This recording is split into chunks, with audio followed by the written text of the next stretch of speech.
Doctor Joy സാറിനെ പരിചയപ്പെടുത്തേണ്ട ആവശ്യം വാസ്തവത്തിലില്ല.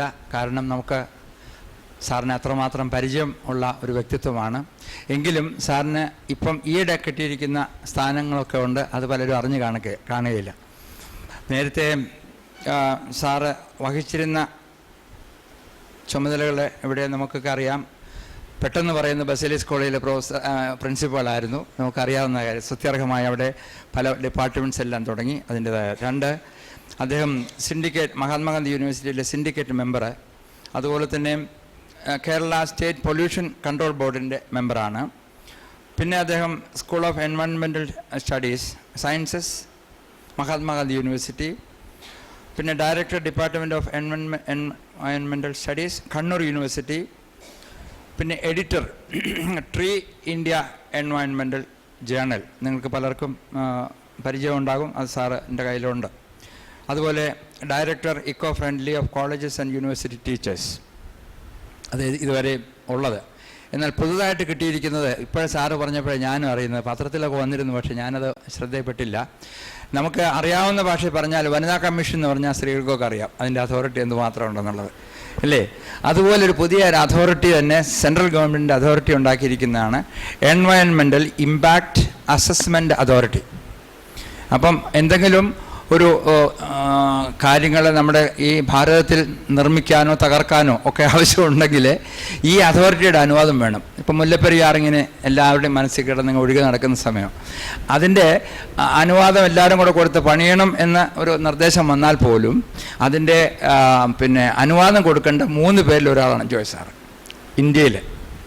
അപ്പം നമുക്ക് അഭിമാനിക്കാം, മലയാളിയാണ്, നമ്മുടെ സഭയുടെ അംഗമാണ്, നമുക്ക് തീർച്ചയായിട്ടും അഭിമാനിക്കാനുള്ള വകയുണ്ട്. സാർ അങ്ങനെ അത് ആരോടും പറഞ്ഞു നടന്നൊന്നുമില്ല, എന്നോട് പറഞ്ഞപ്പോഴാണ് എനിക്ക് മനസ്സിലായി. അപ്പം ഞാൻ പറഞ്ഞു, സാർ അത് അവർക്കൊന്ന് പറഞ്ഞു കൊടുക്കണം എന്ന് പറഞ്ഞ് ഞാനൊരു അവസരം ചോദിച്ച് വാങ്ങിച്ചതാണ് ജേക്കബ് സാറിനോട്. അപ്പോൾ അതുകൊണ്ട് ആ ഒരു കാര്യം നമുക്ക് അഭിമാനമാണ്, നമ്മുടെ എല്ലാവരുടെയും അഭിനന്ദനം ആ സാറിൻ്റെ രേഖപ്പെടുത്തുകയും ചെയ്യുന്നു. അദ്ദേഹത്തിൻ്റെ പുസ്തകങ്ങൾ പലതുണ്ട്. എൻവയൺമെൻറ്റൽ സ്റ്റഡി 18 പുസ്തകങ്ങൾ ഇതുവരെ അദ്ദേഹം പ്രസിദ്ധീകരിച്ചിട്ടുണ്ട്. ഇതാണ് ലേറ്റസ്റ്റ് എന്ന് തോന്നുന്നു, അല്ലേ? Environment the challenge of balance. അപ്പം ഇത്രയും കാര്യങ്ങളാണ് എൻവയൺമെൻറ്റിനെ പറ്റി സാറ് ക്ലാസ് എടുക്കും. സാറിൻ്റെ ക്ലാസ് ഞാൻ നേരത്തെ അറ്റൻഡ് ചെയ്തിട്ടുണ്ട്, വളരെ ഇൻസ്പയറിംഗ് ആണ്. നമുക്കൊക്കെ പ്രത്യേകിച്ചും ദിവ്യഭവനത്തിൻ്റെ വിദ്യാർത്ഥികൾ എന്നുള്ള നിലയിൽ പഠിക്കാൻ ആഗ്രഹമുള്ള മനസ്സുമായിട്ട് വന്നിട്ടുള്ള ആളുകളാണ്. ഒരു കാര്യം മാത്രം ഞാൻ അതിനോട് ചേർത്ത് സാറിൻ്റെ അനുവാദത്തോടെ പറയുകയാണ്. KM ജോർജൻ കഴിഞ്ഞ ദിവസം ഞങ്ങൾക്ക് വൈദികർക്കൊരു ക്ലാസ് എടുത്തപ്പോഴേ അതിനകത്ത് അദ്ദേഹം മോശ ദൈവത്തെ കണ്ട കാര്യം ഒന്ന് വിവരിച്ചു. മോശ ദൈവത്തെ നമുക്കറിയാം, സീനായി മലയുടെ മുകളിൽ കയറി, അച്ഛനും അവിടെ കയറി ഏറ്റവും മുകളിൽ പോയി കണ്ടു, എല്ലാം നോക്കി, ദൈവത്തിൻ്റെ പിൻഭാഗമാണ് കാണാൻ പറ്റുള്ളൂ എന്നൊക്കെ പറയുന്ന വേദപുസ്തകത്തിൽ നമ്മൾ വായിക്കുന്നുണ്ട്. പക്ഷെ അതിൻ്റെ വ്യാഖ്യാനം പിതാക്കന്മാർ പറയുന്നത്, ലൈഫ് ഓഫ് മോസസ് എന്ന് പറഞ്ഞുകൊണ്ട് ഗ്രിഗറി ഓഫ് നിസ അത് എഴുതിയിട്ടുണ്ട്. വ്യാഖ്യാനം പറയുന്നത്, അവിടെ ചെന്ന് നോക്കിയപ്പോഴാണ് ദൈവത്തിൻ്റെ യഥാർത്ഥ മുഖം കാണുന്നത്. മുഖം കണ്ടില്ല, നമുക്കറിയാം. എന്തുവാ കണ്ടത്? ഈ പ്രപഞ്ചം മുഴുവനും, ഈ നേച്ചർ മുഴുവനും, പ്രകൃതി മുഴുവനും അദ്ദേഹത്തിൻ്റെ ശ്രദ്ധയിൽ കണ്ടപ്പോഴാണ് അദ്ദേഹത്തിന് മനസ്സിലായത് ദൈവം എത്ര മഹത്വവാനാണെന്ന് ഉദ്ഘോഷിക്കാനായിട്ട് അദ്ദേഹത്തിന് കഴിഞ്ഞത്. ഞാൻ പറഞ്ഞത് എന്താണെന്ന് ചോദിച്ചു കഴിഞ്ഞാൽ, നമ്മളിപ്പോൾ പഠിക്കുന്നതാണ് 10-30 പുസ്തകമുണ്ട് പഠിക്കാൻ. ഈ LKG പിള്ളേരെല്ലാം നോക്കിയാലും ഒരു വലിയ കെട്ടും കൊണ്ടാണ് ഇപ്പം സ്കൂളിൽ പിള്ളേരൊക്കെ പോകുന്നത്. പക്ഷേ കർത്താവ് യേശു തമ്പുരാൻ പഠിക്കുകയും പഠിപ്പിക്കുകയൊക്കെ ചെയ്ത വലിയ ഗുരുവാണ്. അദ്ദേഹത്തിന് എത്ര പുസ്തകം ഉണ്ടായിരുന്നു എന്ന് ചോദിച്ചാൽ, ഉണ്ടായിരുന്നു 3 പുസ്തകം ഉണ്ടായിരുന്നു. ഒന്നാമത്തെ പുസ്തകമായിരുന്നു പഴയ നിയമം, സ്ക്രിപ്ചർ, അത് നമുക്കറിയാം. രണ്ടാമത്തെ പുസ്തകമായിരുന്നു പ്രകൃതിയിൽ നിന്നുള്ള കാര്യങ്ങളെ നമ്മളെ മുഴുവനും പഠിപ്പിച്ചുകൊണ്ടിരുന്നത്. മൂന്നാമത്തെ പുസ്തകമായിരുന്നു സമൂഹം, മനുഷ്യ സമൂഹം. ഇത് നമ്മൾ പഠിക്കണം. നമ്മൾ ഈ പുസ്തകത്തിനകത്തുള്ള ഓരോ കാര്യങ്ങളൊക്കെ പഠിക്കും. പക്ഷേ പ്രകൃതിയിലേക്ക് നോക്കി നമുക്ക് പ്രകൃതിയോട് ചേർന്ന് ചിന്തിക്കാനും പ്രവർത്തിക്കാനും സാധിക്കുന്ന ഒരു മനോഭാവത്തിലേക്ക് വളരാൻ ഈ പ്രകൃതിയുടെ പഠനം നമുക്ക് വളരെ സഹായിക്കും. അതുകൊണ്ട് സാറിൻ്റെ ക്ലാസ് നമ്മുടെ ദിവോധനത്തിൻ്റെ സിലബസിലൊന്നും അത് പെടുത്തിയിട്ടില്ല. ഇപ്പോൾ സാറ് ഒരു പുതിയ പുസ്തകം ഇനി ഇറങ്ങാൻ പോകുന്നു, 1700 പേജുള്ളൊരു പുസ്തകം ഇറങ്ങാൻ പോകുന്നുണ്ട്, ഇക്കോ സ്പിരിച്വാലിറ്റി എന്നുള്ളതാണ്. അപ്പം അത് വളരെ എനിക്ക് തോന്നുന്നു ഒരു മാസ്റ്റർ പീസായിട്ട് വരുമെന്ന് എനിക്ക് തോന്നുന്നത്. സാറിന് ഇതുവരെ ഉള്ള പിന്നെ പ്രകൃതിയെ പറ്റിയുള്ള ചിന്തകളെല്ലാം ഒന്ന് സ്വാംശീകരിച്ച് അത് ആധ്യാത്മികതയുമായിട്ട് ബന്ധിപ്പിച്ചുകൊണ്ട് നമുക്ക് തരികയാണ്. അപ്പോൾ അത് നമുക്ക് കാത്തിരിക്കാം. സാറിൻ്റെ ക്ലാസ് നിങ്ങളുടെ ശ്രദ്ധ ക്ഷണിച്ചുകൊണ്ട് ഞാൻ സാറിനെ അതിന് പ്രത്യേകമായിട്ട് അഭിനന്ദിച്ചുകൊണ്ട് ക്ലാസ്സിലേക്ക് ക്ഷണിക്കുന്നു. അഭിനന്ദനായ CC ചെറിയാൻ അച്ഛന്, ഈ പ്രോഗ്രാമിൻ്റെ ഡയറക്ടർ പ്രിയപ്പെട്ട ജേക്കബ് വർഗീസ്, പ്രിയപ്പെട്ട കുര്യാക്കോസ് അച്ഛൻ,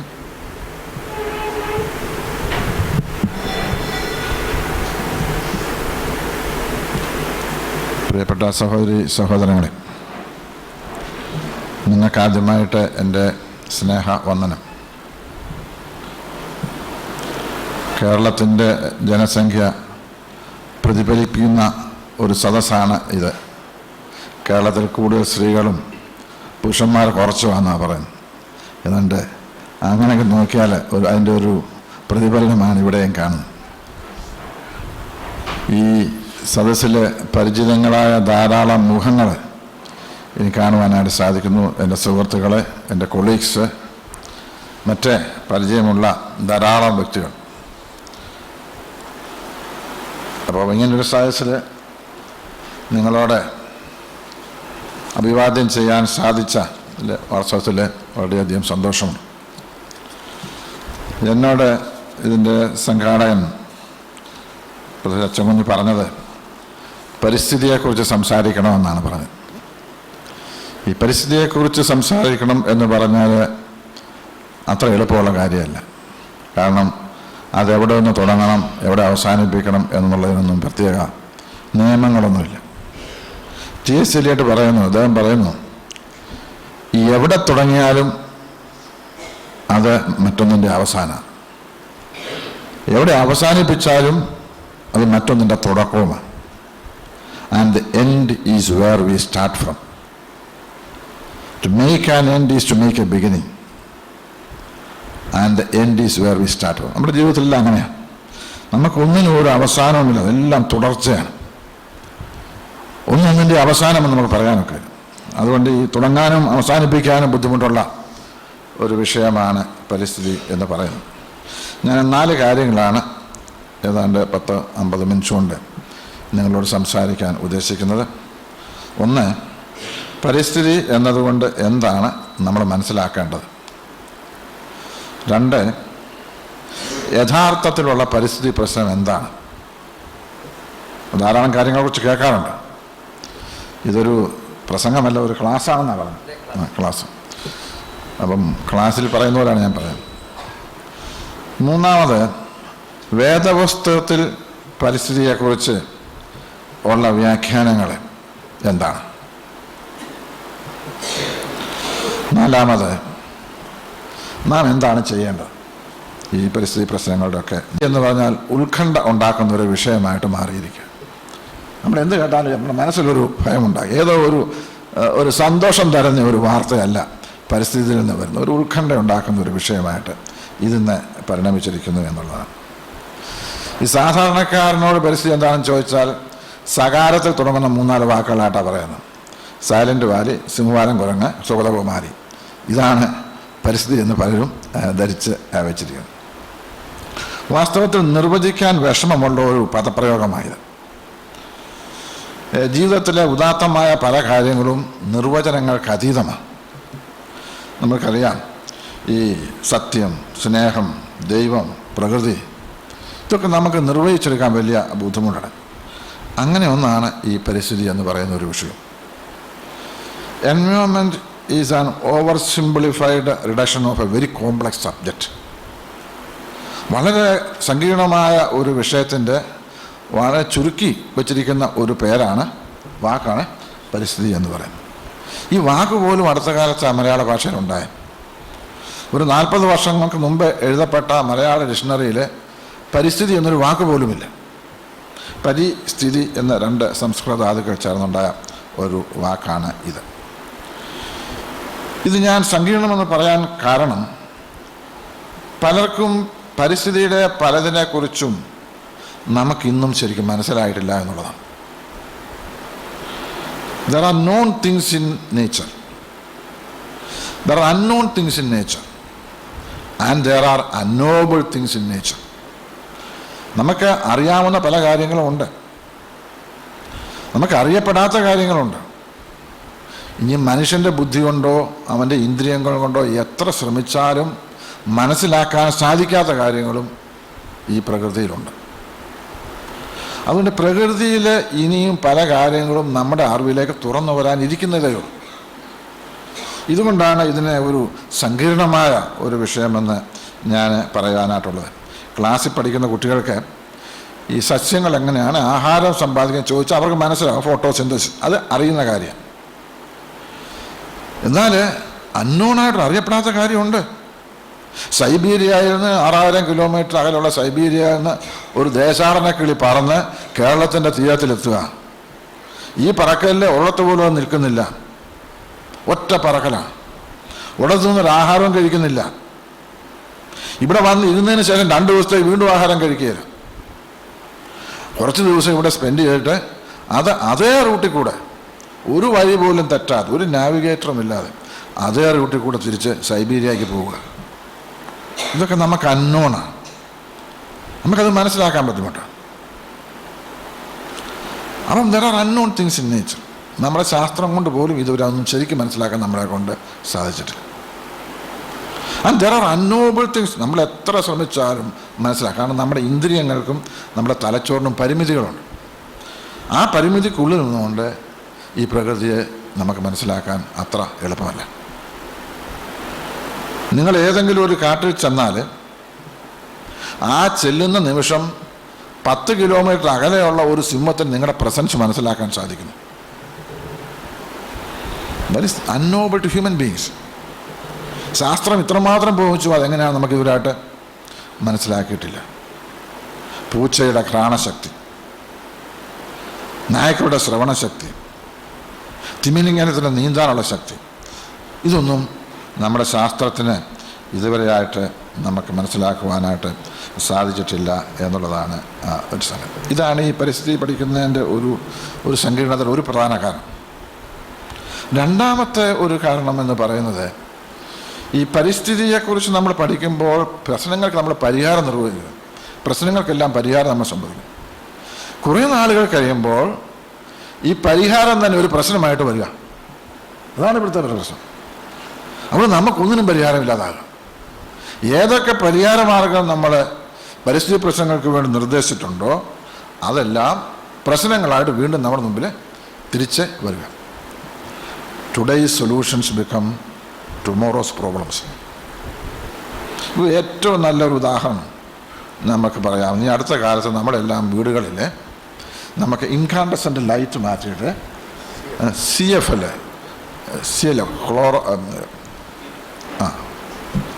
compact fluorescent light CFL light കൊടുക്കണം. അപ്പം കഴിഞ്ഞ ഇലക്ട്രിസിറ്റി മിനിസ്റ്റർ പറഞ്ഞു കേരളത്തിൽ 85 ലക്ഷം കുടുംബങ്ങളുണ്ട്, എല്ലാ കുടുംബങ്ങളിലും ഈ മെറ്റൽ ബൾബ് മാറ്റിയിട്ട് ഈ ഫ്ലോറസെൻറ്റ് ലൈറ്റ് വെച്ചാൽ 240 മെഗാവാട്ട്സ് ശക്തിയുള്ള ഒരു ജലവൈദ്യുതി കേന്ദ്രത്തിന് തുല്യമായ ഇലക്ട്രിസിറ്റി നമുക്കിവിടെ ഉണ്ടാക്കാമെന്ന് പറഞ്ഞു. പക്ഷേ എന്താ സംഭവിച്ചത്? മനസ്സിലായി കുറേ നാൾ കഴിഞ്ഞാൽ ഇപ്പോൾ നമുക്ക് മനസ്സിലാകുന്നു ഈ CFL ലൈറ്റിനകത്തുള്ള മെർക്കുറി ഉപയോഗിച്ചാണിത് കത്തിക്കുന്നത്. ആ മെർക്കുറി ഈ നമ്മുടെ വെള്ളത്തിലേക്കും നമ്മുടെ മണ്ണിലേക്കും നമ്മുടെ വായുവിലേക്കും ഒക്കെ പോകുമ്പോൾ അതുണ്ടാക്കുന്ന പ്രശ്നം പരിഹരിക്കാൻ നമ്മളെ കൊണ്ടിന്ന് സാധിക്കും. അപ്പോൾ CFLിനേക്കാളും ഏറ്റവും ഗുരുതരമായൊരു പ്രശ്നം, മറ്റതിനേക്കാളും ഒരു പ്രശ്നം നമ്മുടെ മുമ്പിലേക്ക് ഇന്ന് വരികയാണ്. നമുക്കെല്ലാം അറിയാവുന്ന ഇന്നിപ്പോൾ ഇൻഫർമേഷൻ ടെക്നോളജിയെ പറ്റി പറയുന്നത്. ഇൻഫർമേഷൻ ടെക്നോളജിയെ പറ്റി തന്നെ കേരളത്തിന് ഏറ്റവും അനുയോജ്യമായ ഒരു ടെക്നോളജിയാണ്. കാരണം ഇറ്റ്സ് എ സ്മോക്ക്ലെസ് റെവല്യൂഷൻ. അതിന് പുകയുണ്ടാകില്ല. അതുകൊണ്ട് പൊല്യൂഷൻ ഉണ്ടാകുകയാണ്, സ്മോക്ക്ലെസ്. പക്ഷേ ഇപ്പോൾ നമുക്ക് മനസ്സിലാക്കുന്നു information technology is going to be the most polluting technology. ഇന്ന് വരെ നമ്മൾ കണ്ടിട്ടുള്ളത് ഏറ്റവും പൊല്യൂട്ടിങ് ആ ടെക്നോളജിയാണ്.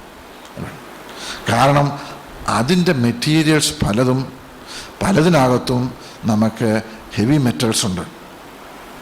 അതിൻ്റെ മെറ്റീരിയൽസ് പലതിനകത്തും അതിൻ്റെ അതിൻ്റെ കണ്ടൻസേഴ്സിൽ, അതിൻ്റെ കാഥോഡ് റേ ട്യൂബ്സിൽ അതിൻ്റെ നിഷ്കാസനം ചെയ്യുമ്പോൾ വളരെ വലിയ പരിസ്ഥിതി പ്രശ്നങ്ങൾ അതൊക്കെ ഉണ്ടാക്കണം. അപ്പോൾ ഇതെല്ലാം കൂടെ നമ്മൾ ഈ പരിസ്ഥിതി പ്രശ്നങ്ങൾ നമ്മൾ മനസ്സിലാക്കുന്നതിൻ്റെ ഒരു വലിയ പ്രശ്നം. പിന്നെ എങ്ങനെയാണിത് മനസ്സിലാക്കുന്നത്? ഈ പരിസ്ഥിതിയെ മനസ്സിലാക്കിയ നമ്മുടെ പൂർവികന്മാർ, നമ്മുടെ ആദിവാസികൾ, നമ്മുടെ ഗിരിവർഗ്ഗക്കാർ, നമ്മൾ വലിയ മഹാഗ്രന്ഥങ്ങളൊക്കെ എഴുതിയ യോഗികൾ, മഹർഷികൾ ഒക്കെ ഈ പരിസ്ഥിതിയെ മനസ്സിലാക്കിയ ശാസ്ത്രം ഉപയോഗിച്ചല്ല. ശാസ്ത്രമല്ലായിരുന്നു. മഹാഭാരതത്തിൽ, രാമായണത്തിൽ സീതാദേവി മക്കളോട് പറയുന്നുണ്ട്, നിങ്ങൾ ഭക്ഷണം പാകം ചെയ്യാൻ വേണ്ടി നിങ്ങൾ വിറക് വെട്ടിക്കൊണ്ട് വരാൻ പറഞ്ഞപ്പോൾ ഇവർ പോയി അടുത്തുള്ള ഒരു പച്ച മരത്തിനെ കമ്പും വെട്ടിക്കൊണ്ട് വന്നപ്പോൾ സീതാദേവി ചോദിച്ചു, വാട്ട് ഡു യു ഡു? നിങ്ങൾക്ക് അറിഞ്ഞുകൂടെ മരങ്ങൾക്ക് ജീവനുണ്ടെന്ന് നിങ്ങൾക്ക് അറിഞ്ഞുകൂടെ? എത്ര 6000 വർഷങ്ങൾക്ക് മുമ്പ് മരങ്ങൾക്ക് ജീവനുണ്ടെന്ന് നമുക്ക് മനസ്സിലാകുന്നതാണ്. ഈ നൂറ്റാണ്ടിൻ്റെ മധ്യഭാഗത്ത് ജഗദീഷ് ചന്ദ്ര ബോസ് പറയുമ്പോഴാണ് മരങ്ങൾക്ക് ജീവൻ നമ്മൾ മനസ്സിലാക്കുന്നത്. അപ്പോൾ അതുപോലെ ഉള്ള ഒരു ദിവ്യജ്ഞാനമുണ്ടെങ്കിൽ ഈ പരിസ്ഥിതി നമുക്ക് മനസ്സിലാക്കാനായിട്ട് സാധിക്കും. നമ്മുടെ വേദാന്തികൾക്കും നമ്മുടെ മഹർഷികൾക്കും നമ്മുടെ ഋഷിമാർക്കും നമ്മുടെ പൂർവികന്മാർക്കും നമ്മുടെ വലിയ ആധ്യാത്മിക ചിന്തകന്മാർക്കും ഒക്കെ ഉണ്ടായിരുന്ന ദിവ്യജ്ഞാനം, അതിനെ പറയാവുന്നൊരു പേര് എൻലൈറ്റൻമെൻ്റ്, ഒരു ബുദ്ധിജ്ഞാന പ്രകാശനം. അതുകൊണ്ടെങ്കിൽ മാത്രമേ നമുക്ക് ഈ പരിസ്ഥിതിയെ ശരിക്കും മനസ്സിലാക്കുവാനായിട്ട് സാധിക്കുകയുള്ളൂ. ആ ഒരു എൻലൈറ്റൻമെൻറ്റ് ഉണ്ടാവണമെങ്കിൽ പ്രകൃതിയുമായുള്ള നിരന്തരമായ സഹവർത്തിത്വത്തിലൂടെ അതുണ്ടാവത്തുള്ളൂ. അപ്പോൾ ഈ പരിസ്ഥിതിയെ പഠിക്കുക, മനസ്സിലാക്കുക എന്ന് പറഞ്ഞാൽ അത് വലിയൊരു യാത്രയാണ്. അതൊരു സ്പിരിച്വൽ യാത്ര തന്നെയാണ്. ആ യാത്രയിൽ നമുക്ക് ചിലത് നമുക്ക് മനസ്സിലാകും. പക്ഷെ ഇന്നിപ്പോൾ സംഭവിച്ചിരിക്കുന്ന അതൊന്നുമല്ല. ഇന്ന് സംഭവിച്ചിരിക്കുന്ന നമ്മൾ എന്തെങ്കിലും പറഞ്ഞാൽ ആ നോളജ് അതുകൂടി അങ്ങ് അക്സെപ്റ്റ് ചെയ്യാം. ഒരു ശാസ്ത്രജ്ഞൻ പറഞ്ഞു ഉടനെ, ഇപ്പം നമ്മളെല്ലാവരും പറയുന്നത് നമ്മൾ കേരളത്തിലെ മുല്ലപ്പെരിയാർ നാളെ പൊട്ടും. മുല്ലപ്പെരിയാർ പൊട്ടുമെന്നുള്ളതാണ് ഇപ്പോഴത്തെ വലിയൊരു വിഷയം, അല്ലേ? ഇവിടെയുള്ള ഒരു പ്രധാനപ്പെട്ട വിഷയം, എന്തെങ്കിലും പറഞ്ഞാൽ നമ്മളതിനെ അതുപടി അങ്ങ് അക്സെപ്റ്റ് ചെയ്യുക. ഇന്നിപ്പോൾ ഉണ്ടായിരിക്കുന്ന ഒരു പുതിയ നോളജ് എന്ന് പറയുന്നത് ഒന്നിനെയും അതുപടി അക്സെപ്റ്റ് ചെയ്യരുത്. ഒന്നിനെയും നമുക്ക് ഇപ്പം ഞാൻ പറഞ്ഞതുകൊണ്ടോ അച്ഛൻ പറഞ്ഞതുകൊണ്ടോ ആരെങ്കിലും വലിയ ഗ്രന്ഥകാരൻ പറഞ്ഞതുകൊണ്ടോ ഒന്നുമല്ല. നമുക്കൊരു ക്രിട്ടിക്കൽ ഡിസമിനേഷൻ ഓഫ് നോളജാണ് ആവശ്യം. അതായത് നമുക്ക് ഈ നോളജിനെ വിമർശനാത്മകമായിട്ട് മനസ്സിലാക്കണം. ഒരു നോളജിനെ നമ്മൾ വിമർശിച്ചിട്ടുകൊണ്ട് നമ്മളതിനെ മനസ്സിലാക്കാവുള്ളൂ. നോളജിനെ അതുപടി നമുക്ക് അക്സെപ്റ്റ് ചെയ്യാനായിട്ട് സാധിക്കുകയില്ല. 35 ലക്ഷം ജനങ്ങൾ മുല്ലപ്പെരിയാർ തകർന്നാൽ മരിക്കും എന്നാണ് കേരളത്തിലെ ജനങ്ങൾ മുഴുവൻ പറഞ്ഞു നടക്കുന്നത്. യാതൊരു അടിസ്ഥാനമില്ലാതെ ഈ പറയുന്നത്. എന്ത് നോളജിൻ്റെ അടിസ്ഥാനത്തിലാണ് അത് പറയുന്നത്? കേരളത്തിലല്ല, ഇന്ത്യയിലെ ലോകത്തിലെ ഈ ഡാമൊക്കെ തകർന്ന് ഒത്തിരി പേര് മരിച്ചിട്ടുണ്ട്. ഏറ്റവും കൂടുതൽ ആളുകൾ മരിച്ചിരിക്കുന്നത് 2.5 ലക്ഷം പേരെ മരിച്ചിട്ടുള്ളൂ ചൈനയിൽ. അതും ഒരു ഭൂകമ്പം കൊണ്ടുണ്ടായതാണ്. പക്ഷേ ഇവിടെ 35 ലക്ഷം ആളുകൾ മരിക്കുമെന്ന് നമ്മളങ്ങ് പറയാം. അപ്പം ഞാൻ പറയുന്ന അതിനെ മരിക്കാതെ അതല്ല, സംഖ്യയല്ല. പക്ഷെ നമ്മളെല്ലാം അന്ധമായിട്ട് നമുക്ക് വിശ്വസിച്ചിരിക്കുക. Because we are not applying a critical dissemination of knowledge. നോളജിനെ നമ്മൾ വിമർശനാത്മകമായി നമ്മൾ കാണുന്നില്ല എന്നുള്ളതാണ്. ഈ വിമർശനാത്മകത കൊണ്ട് മാത്രമേ ഈ പരിസ്ഥിതി പ്രശ്നങ്ങൾ പരിഹരിക്കാനായിട്ട് സാധിക്കും. ഏതെങ്കിലും ഒരു പരിഹാര മാർഗം നിർദ്ദേശിച്ചാൽ അതിന് നമ്മൾ വിമർശനാത്മകമായിട്ട് നമ്മൾ കാണണം. അത് എൻലൈറ്റൻമെൻറ്റിൻ്റെ ഒരു ഭാഗമാണ്. എൻലൈറ്റൻമെൻറ്റ് ഉള്ളവർക്കേ അത് സാധിക്കുകയുള്ളൂ. ആ ഒരു നിലയിലേക്ക് കാര്യങ്ങളെ നമ്മൾ എത്തിക്കണം. ഈ വേദപുസ്തകത്തിൽ പരിസ്ഥിതി അവതരിപ്പിച്ചിട്ടുള്ളത് അങ്ങനെയാണ്. ഇന്ന് ഇത് ദിവ്യബോധനത്തിൻ്റെതായതുകൊണ്ട് ഞാൻ പരിസ്ഥിതി പ്രശ്നങ്ങളിലേക്കൊന്നും കൂടുതൽ നടക്കുന്നില്ല. പക്ഷെ നമ്മൾ കൂടുതലായിട്ടും നമ്മുടെ വിശുദ്ധ ഗ്രന്ഥങ്ങളിൽ ഇതിനെ അവതരിപ്പിച്ചത് എങ്ങനെയാണ് എന്ന് നമുക്ക് മനസ്സിലാക്കുന്നതാണ്. ഈ വേദപുസ്തകത്തിൽ പ്രകൃതി, പരിസ്ഥിതി എന്നുള്ള വാക്കുകളൊക്കെ വളരെ കുറവാണ്. പ്രകൃതി എന്നുള്ള വാക്ക് പോലും 3 സ്ഥലത്ത് ഉപയോഗിച്ചിട്ടുള്ളൂ എന്നുള്ളതാണ് വേദശാസ്ത്ര പണ്ഡിതന്മാർ ഒക്കെ പറയുന്നത്. അതിന് പകരമായിട്ട് ഉപയോഗിച്ച വാക്കുകളുണ്ട്. അതിന് പകരമായിട്ട് ഉപയോഗിച്ച വാക്കുകളാണ് ജീവൻ, സൃഷ്ടി, ഭൂമി. ഇങ്ങനത്തെ വാക്കുകളൊക്കെയാണ് പരിസ്ഥിതി എന്ന വാക്കിനേക്കാൾ വേദപുസ്തകത്തിൽ ഉപയോഗിച്ചിട്ടുള്ള വാക്കുകൾ നമ്മൾ മനസ്സിലാക്കും. അപ്പം നമ്മൾ ഈ പരിസ്ഥിതി എന്നുള്ള വാക്ക് തന്നെ അങ്ങ് പുറകെ മറന്നാലും കുഴപ്പമില്ല. ഈ ജീവനെക്കുറിച്ചും സൃഷ്ടിയെക്കുറിച്ചും നമ്മൾ പറയുന്നതും പരിസ്ഥിതിയെക്കുറിച്ചും എല്ലാം ഒന്ന് തന്നെയാണ്. ആ ഒരു വാക്കായിട്ട് നമ്മൾ കണക്കാക്കിയാലായിട്ട് മതി എന്നാണ് എനിക്ക് തോന്നുന്നത്.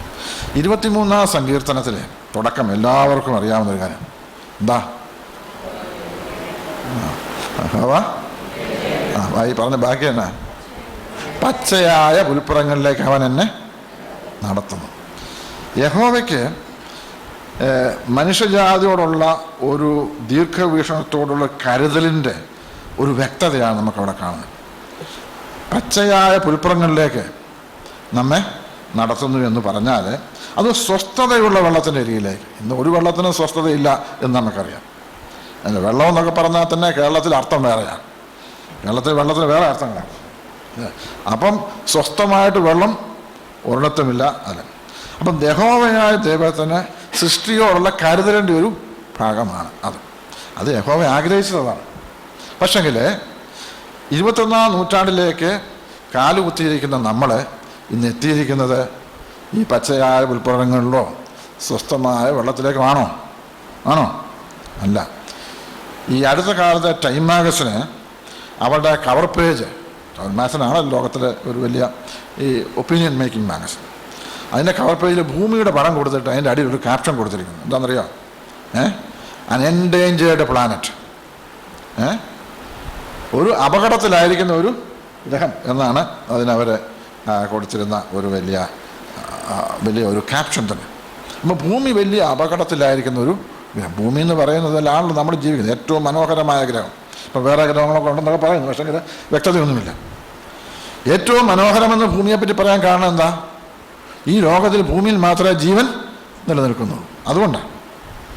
അപ്പം ഈ ഭൂമിയെ അങ്ങനെ ഏറ്റവും മനോഹരമായ ഭൂമി ഇന്ന് അപകടത്തിലായ ഒരു ഗ്രഹമാണ്, ആൻ എൻഡേഞ്ചേർഡ് പ്ലാനറ്റ് എന്നാണ് ടൈം മാഗസിൻ പറഞ്ഞിരിക്കുന്നത്.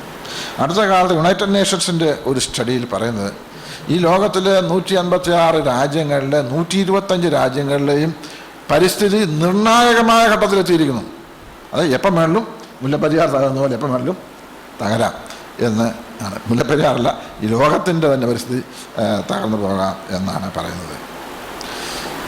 ഈ അടുത്ത കാലത്ത് ഞങ്ങളൊക്കെ ഇത് പഠിക്കുന്നതാവുന്നുണ്ട്, ഞങ്ങൾക്കിത് മനസ്സിലാകുന്നൊരു കാരണം ഈ GEO എന്ന് പറഞ്ഞ ഒരു റിപ്പോർട്ട്, യുണൈറ്റഡ് നേഷൻസ് GEO എന്ന് പറഞ്ഞാൽ ഗ്ലോബൽ എൻവയോൺമെൻറ്റ് ഔട്ട്ലുക്ക് എന്നാണ്.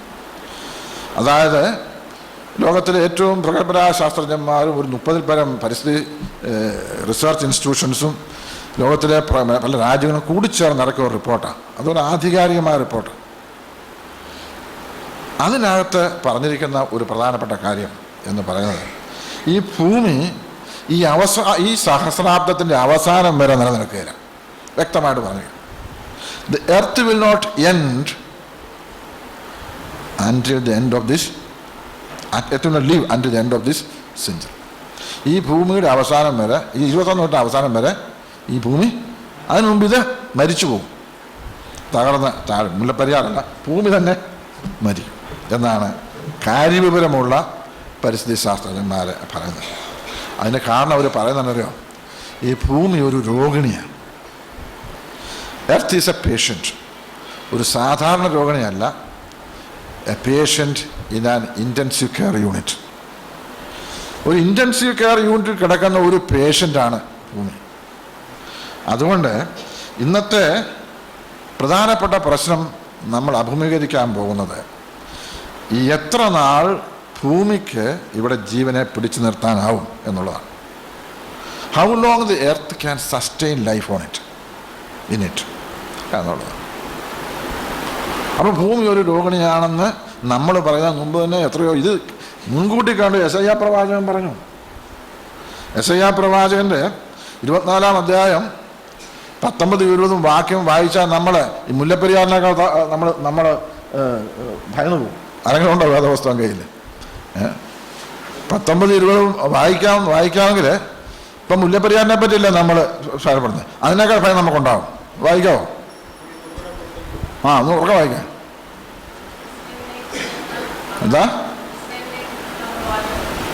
24 യെശയ്യാ പ്രവാചകൻ 24, 19, 20 വാക്യങ്ങൾ.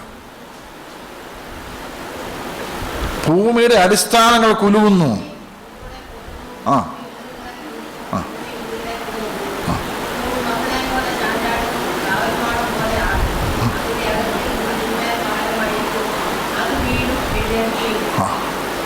നമ്മുടെ തന്നെ മുല്ലപ്പെരിയാർ ഇങ്ങനെ കിടുങ്ങുന്നൊന്നുമില്ല, അല്ല ഉണ്ടോ?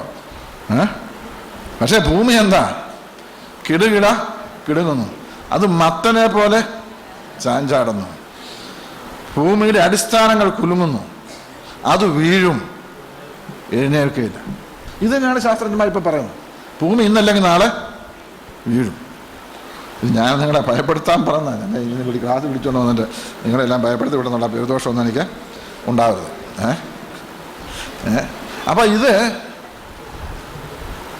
ഈ ശാസ്ത്രവും വ്യവസ്ഥയൊക്കെ ഒന്നിച്ചു പോകുന്ന കാര്യങ്ങളാണ്. ആരാണിത് ഉത്തരവാദി?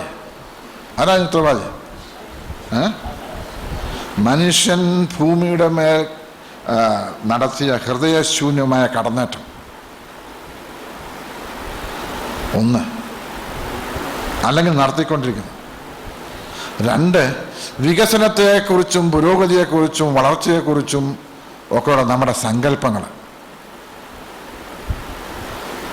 മൂന്ന്, ഒരു രീതിയും ഭൂമിയുടെ ആ ഒരു സന്തുലിതാവസ്ഥയുമായിട്ട് യോജിച്ചു പോകാത്ത ഇപ്പോഴത്തെ നമ്മുടെ ജീവിത ശൈലി. ഈ മൂന്ന് കാരണങ്ങൾ കൊണ്ടാണ് ഈ ഭൂമി നശിക്കാൻ പോകുന്നത്. ഭൂമിയുടെ മേൽ നമ്മൾ നടന്ന കയ്യേറ്റങ്ങളെക്കുറിച്ച് ഞാൻ പറയാതെ നിങ്ങൾക്കറിയാം, അല്ലേ? എല്ലാ പരിസ്ഥിതി പ്രശ്നം, പുഴകൾ വറ്റി വരണ്ടു, അല്ലേ? ഭൂമിയുടെ ഉൾപ്പരപ്പ് മുഴുവൻ ഖനനം മൂലം നിർവീര്യമായി. ഗ്ലോബൽ വാർമിങ് ആകാശത്തെ നമ്മുടെ ഒരു വലിയ ഡെമോക്രസിൻ്റെ വാർഡ് പോലെ നിൽക്കുന്നു. മലിനീകരണം മണ്ണിനെയും വായുവിനെയും വെള്ളത്തെയും എല്ലാം നശീകരിച്ചു. ഇതെല്ലാം നമ്മൾ ഭൂമിയിൽ മേൽ നമ്മുടെ കടന്നുകയറ്റം, ഹൃദയശൂന്യമായ കടന്നുകയറ്റം. രണ്ടാമത്, നമുക്ക് എല്ലാവർക്കും വികസിക്കണമെന്നാണ് ഉള്ള ചിന്ത.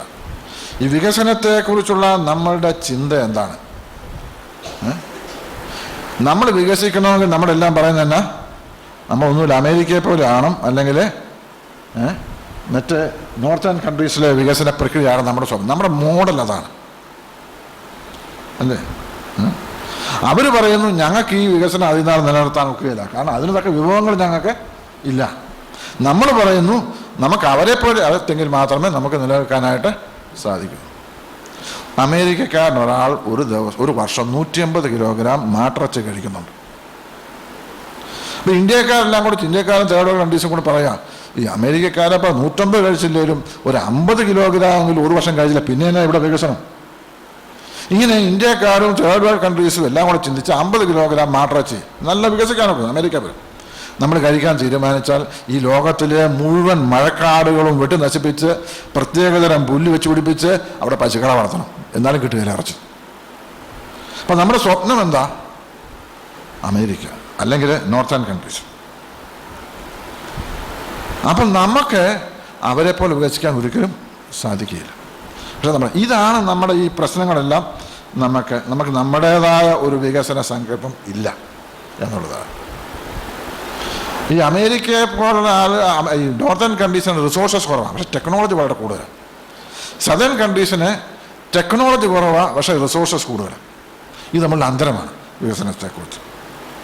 മാത്രമല്ല അവരുടെ ലൈഫ് സ്റ്റൈലും നമ്മുടെ ലൈഫ് സ്റ്റൈലും നോക്കിക്കഴിഞ്ഞാൽ ഉണ്ടാകുന്ന ഒരു വലിയ വ്യത്യാസം എന്ന് പറയുന്നത്, അവർ വളരെ സുഖലോലുപന്മാരായ ധനാഢ്യ ജീവിത രീതി. നമ്മളെ മറ്റു കൺട്രീസെല്ലാം പോവർട്ടി.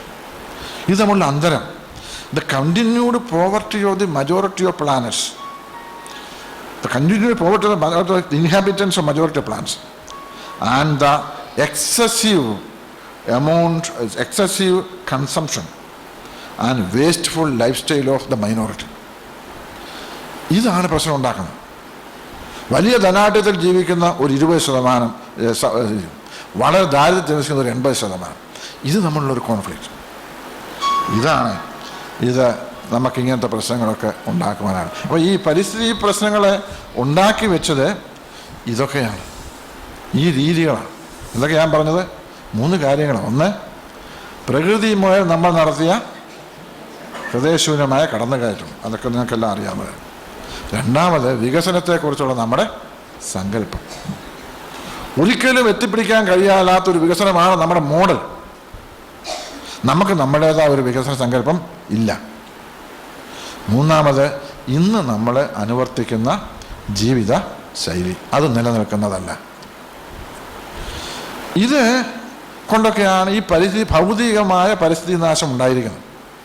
പക്ഷെ നമ്മൾ ആലോചിച്ചിറങ്ങുമ്പോൾ നമുക്ക് മനസ്സിലാവും ഈ ഭൗതികമായ പരിസ്ഥിതി നാശം വാസ്തവത്തിൽ ഒരു ധാർമ്മികവും ആധ്യാത്മികവുമായ ഒരു നാശത്തിൻ്റെ പ്രതിഫലനം മാത്രമാണ്. ഈ ഭൗതികമായി കാണുന്ന ഈ പ്രശ്നങ്ങളെല്ലാം, അത് ഗ്ലോബൽ വാർമിംഗ് ആകട്ടെ, ബയോഡൈവേഴ്സിറ്റി ലോസ് ആകട്ടെ, പൊല്യൂഷൻ ആകട്ടെ, അല്ലെങ്കിൽ എനർജി ക്രൈസിസ് ആകട്ടെ, ഓസോൺ ലെയറിൻ്റെ ഡിപ്ലീഷൻ ആകട്ടെ, ആസിഡ് റെയിൻ ആകട്ടെ, എന്തുമാകട്ടെ, അതൊക്കെ രോഗമല്ല, രോഗത്തിൻ്റെ ലക്ഷണങ്ങളുമാണ്. യഥാർത്ഥ രോഗം എന്താ? ഞാൻ നേരത്തെ പറഞ്ഞ കാര്യങ്ങളാണ്. വികസനത്തെക്കുറിച്ചുള്ള നമ്മുടെ സങ്കല്പങ്ങളും കാര്യങ്ങളും. അപ്പോൾ ഈ ഭൗതികമായ പരിസ്ഥിതി നാശം ഉണ്ടായത് വാസ്തവത്തിൽ ധാർമ്മികവും ആധ്യാത്മികവുമായ ഒരു നാശത്തിൻ്റെ ബാഹ്യമായിട്ടുള്ള പ്രതിഫലനം മാത്രം. അതിനെ വെറും മലിനീകരണമായോ മണൽവാടലായോ വനനശീകരണമായോ മാത്രം ചിത്രീകരിക്കുന്നതിൽ കവിഞ്ഞൊരു തെറ്റിദ്ധാരണ, വേറൊന്നുമില്ല. അപ്പം നമുക്ക് ഈ ഫിസിക്കൽ എൻവയോൺമെൻറ്റൽ ഡിഗ്രഡേഷൻ എന്ന് പറയുന്നത് നമ്മുടെ കൺസെപ്ച്വൽ എൻവയോൺമെൻറ്റൽ ഡിഗ്രഡേഷൻ്റെ ഒരു എക്സ്റ്റേണൽ റിഫ്ലക്ഷൻ മാത്രമാണ് എന്ന് മനസ്സിലാക്കും. അതുകൊണ്ട് ഈ പരിസ്ഥിതി പ്രശ്നങ്ങളെ നമ്മൾ പരിഹരിക്കണമെങ്കിൽ ഒരു ആത്മീയ പ്രതലത്തിൽ നിന്നുകൊണ്ട് മാത്രമേ അതിനെ പരിഹരിക്കാൻ നമ്മളെ കൊണ്ട് സാധിക്കുകയുള്ളൂ. ഇതാണ് നമുക്ക് ഇതിന് ആവശ്യമായിട്ട് വേണം. പാരിസ്ഥിതിക പ്രശ്നങ്ങളെ പരിഹരിക്കണമെങ്കിൽ എത്ര സങ്കീർണമായ പാരിസ്ഥിതിക പ്രശ്നമാണെങ്കിലും അതിനെ പരിഹരിക്കണമെങ്കിൽ നമുക്കൊരു ആത്മീയ പ്രതലത്തിൽ നിന്നുകൊണ്ട് മാത്രമേ അതിനെ പരിഹരിക്കാനായിട്ട് സാധിക്കുകയുള്ളൂ. അപ്പോൾ നിങ്ങൾക്ക് എല്ലാവർക്കും ചോദിക്കാവുന്ന ഒരു ചോദ്യമുണ്ട്, എന്താണ് ആത്മീയത? ഒരുപക്ഷെ അച്ഛനും വലിയ സിസ്റ്റർമാർ വിളിച്ചിട്ടുണ്ട്, അവരൊക്കെ നിങ്ങളെ ഇതൊക്കെ പഠിപ്പിച്ച് കാണും. അവരോടൊന്നും ആ കാര്യത്തിൽ അവരെക്കാൾ കൂടുതലൊന്നും കാര്യമായിട്ട് പറയാനുള്ള അറിവോ അതിനുള്ള യോഗ്യതയോ എനിക്കില്ല.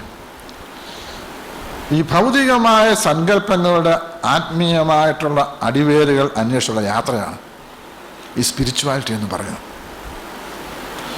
ഈ ഭൗതികമായ സങ്കല്പങ്ങൾക്കെല്ലാം ഒരു ആത്മീയമായ അടിവേരുണ്ട്. ആ അടിവേര് കണ്ടെത്താനുള്ള ഒരു യാത്ര, അതായത് അതൊരു ഡെസ്റ്റിനേഷനല്ല, അത് എത്തിച്ചേരുകയല്ല, അതൊരു യാത്രയാണ്. ഒരിക്കലും നമ്മൾ കണ്ടുപിടിച്ചെന്ന് പറയാനൊക്കെ ഇറ്റ്സ് ഓൾവേസ് എ ജേർണി. അപ്പോൾ സ്പിരിച്വാലിറ്റി എന്ന് പറയുന്നത് നമ്മുടെ ജീവിതത്തിൻ്റെ ആത്മീയമായ, നമ്മുടെ ഭൗതിക ജീവിതത്തിൻ്റെ ആത്മീയ അടിത്തറ എവിടെയാണ്? ആ ഒരു യാത്രയിലാണ് നമുക്ക് ദൈവത്തെ അല്ലെങ്കിൽ ഈശ്വരനെ അടുത്തറിയാനും അനുഭവിക്കാനും ഉള്ള ഉദാത്തമായ ഒരു ശ്രമമാണ് അവിടെ നമ്മൾ നടത്തുന്നത്. ഇവിടെ അങ്ങനെ അങ്ങോട്ട് തിരഞ്ഞിറങ്ങുമ്പോൾ നമുക്കൊരു മനസ്സിലാവും, നമുക്ക് ഈ സൃഷ്ടിയിൽ തന്നെ ഈശ്വരനെ കാണാൻ സാധിക്കുമെന്ന്. ഈ യാത്രയാണ് അനുഭവത്തിൽ സൃഷ്ടിയിൽ തന്നെ ഈശ്വരനെ നമുക്ക് കാണാം. അപ്പം നമ്മുടെ ഈ ഭൗതികമായ പ്രപഞ്ചമെന്ന് പറയുന്നത് ആത്മീയമായ പ്രപഞ്ചത്തിലേക്ക് എത്താനുള്ള ഒരു ചവിട്ടുപടി മാത്രമാണ്. അവിടെ എത്തുമ്പോൾ മാത്രമാണ് സൃഷ്ടിയുടെ പൂർണ്ണത നമുക്ക് മനസ്സിലാക്കാൻ സാധിക്കുന്നത്. അതുകൊണ്ട് ഈ പ്രകൃതിയോടുള്ള അല്ലെങ്കിൽ പരിസ്ഥിതിയോടുള്ള നമ്മുടെ സമീപനമെന്ന് പറയുന്നത് ഒരാത്മീയ ശുശ്രൂഷയായിരിക്കണം. അതൊരാത്മീയമായ ശുശ്രൂഷ, അല്ലെങ്കിൽ പ്രകൃതിയിൽ തന്നെ ഈശ്വരനെ കണ്ടെത്താനുള്ള ഒരു ശ്രമം ഉണ്ടാകണം.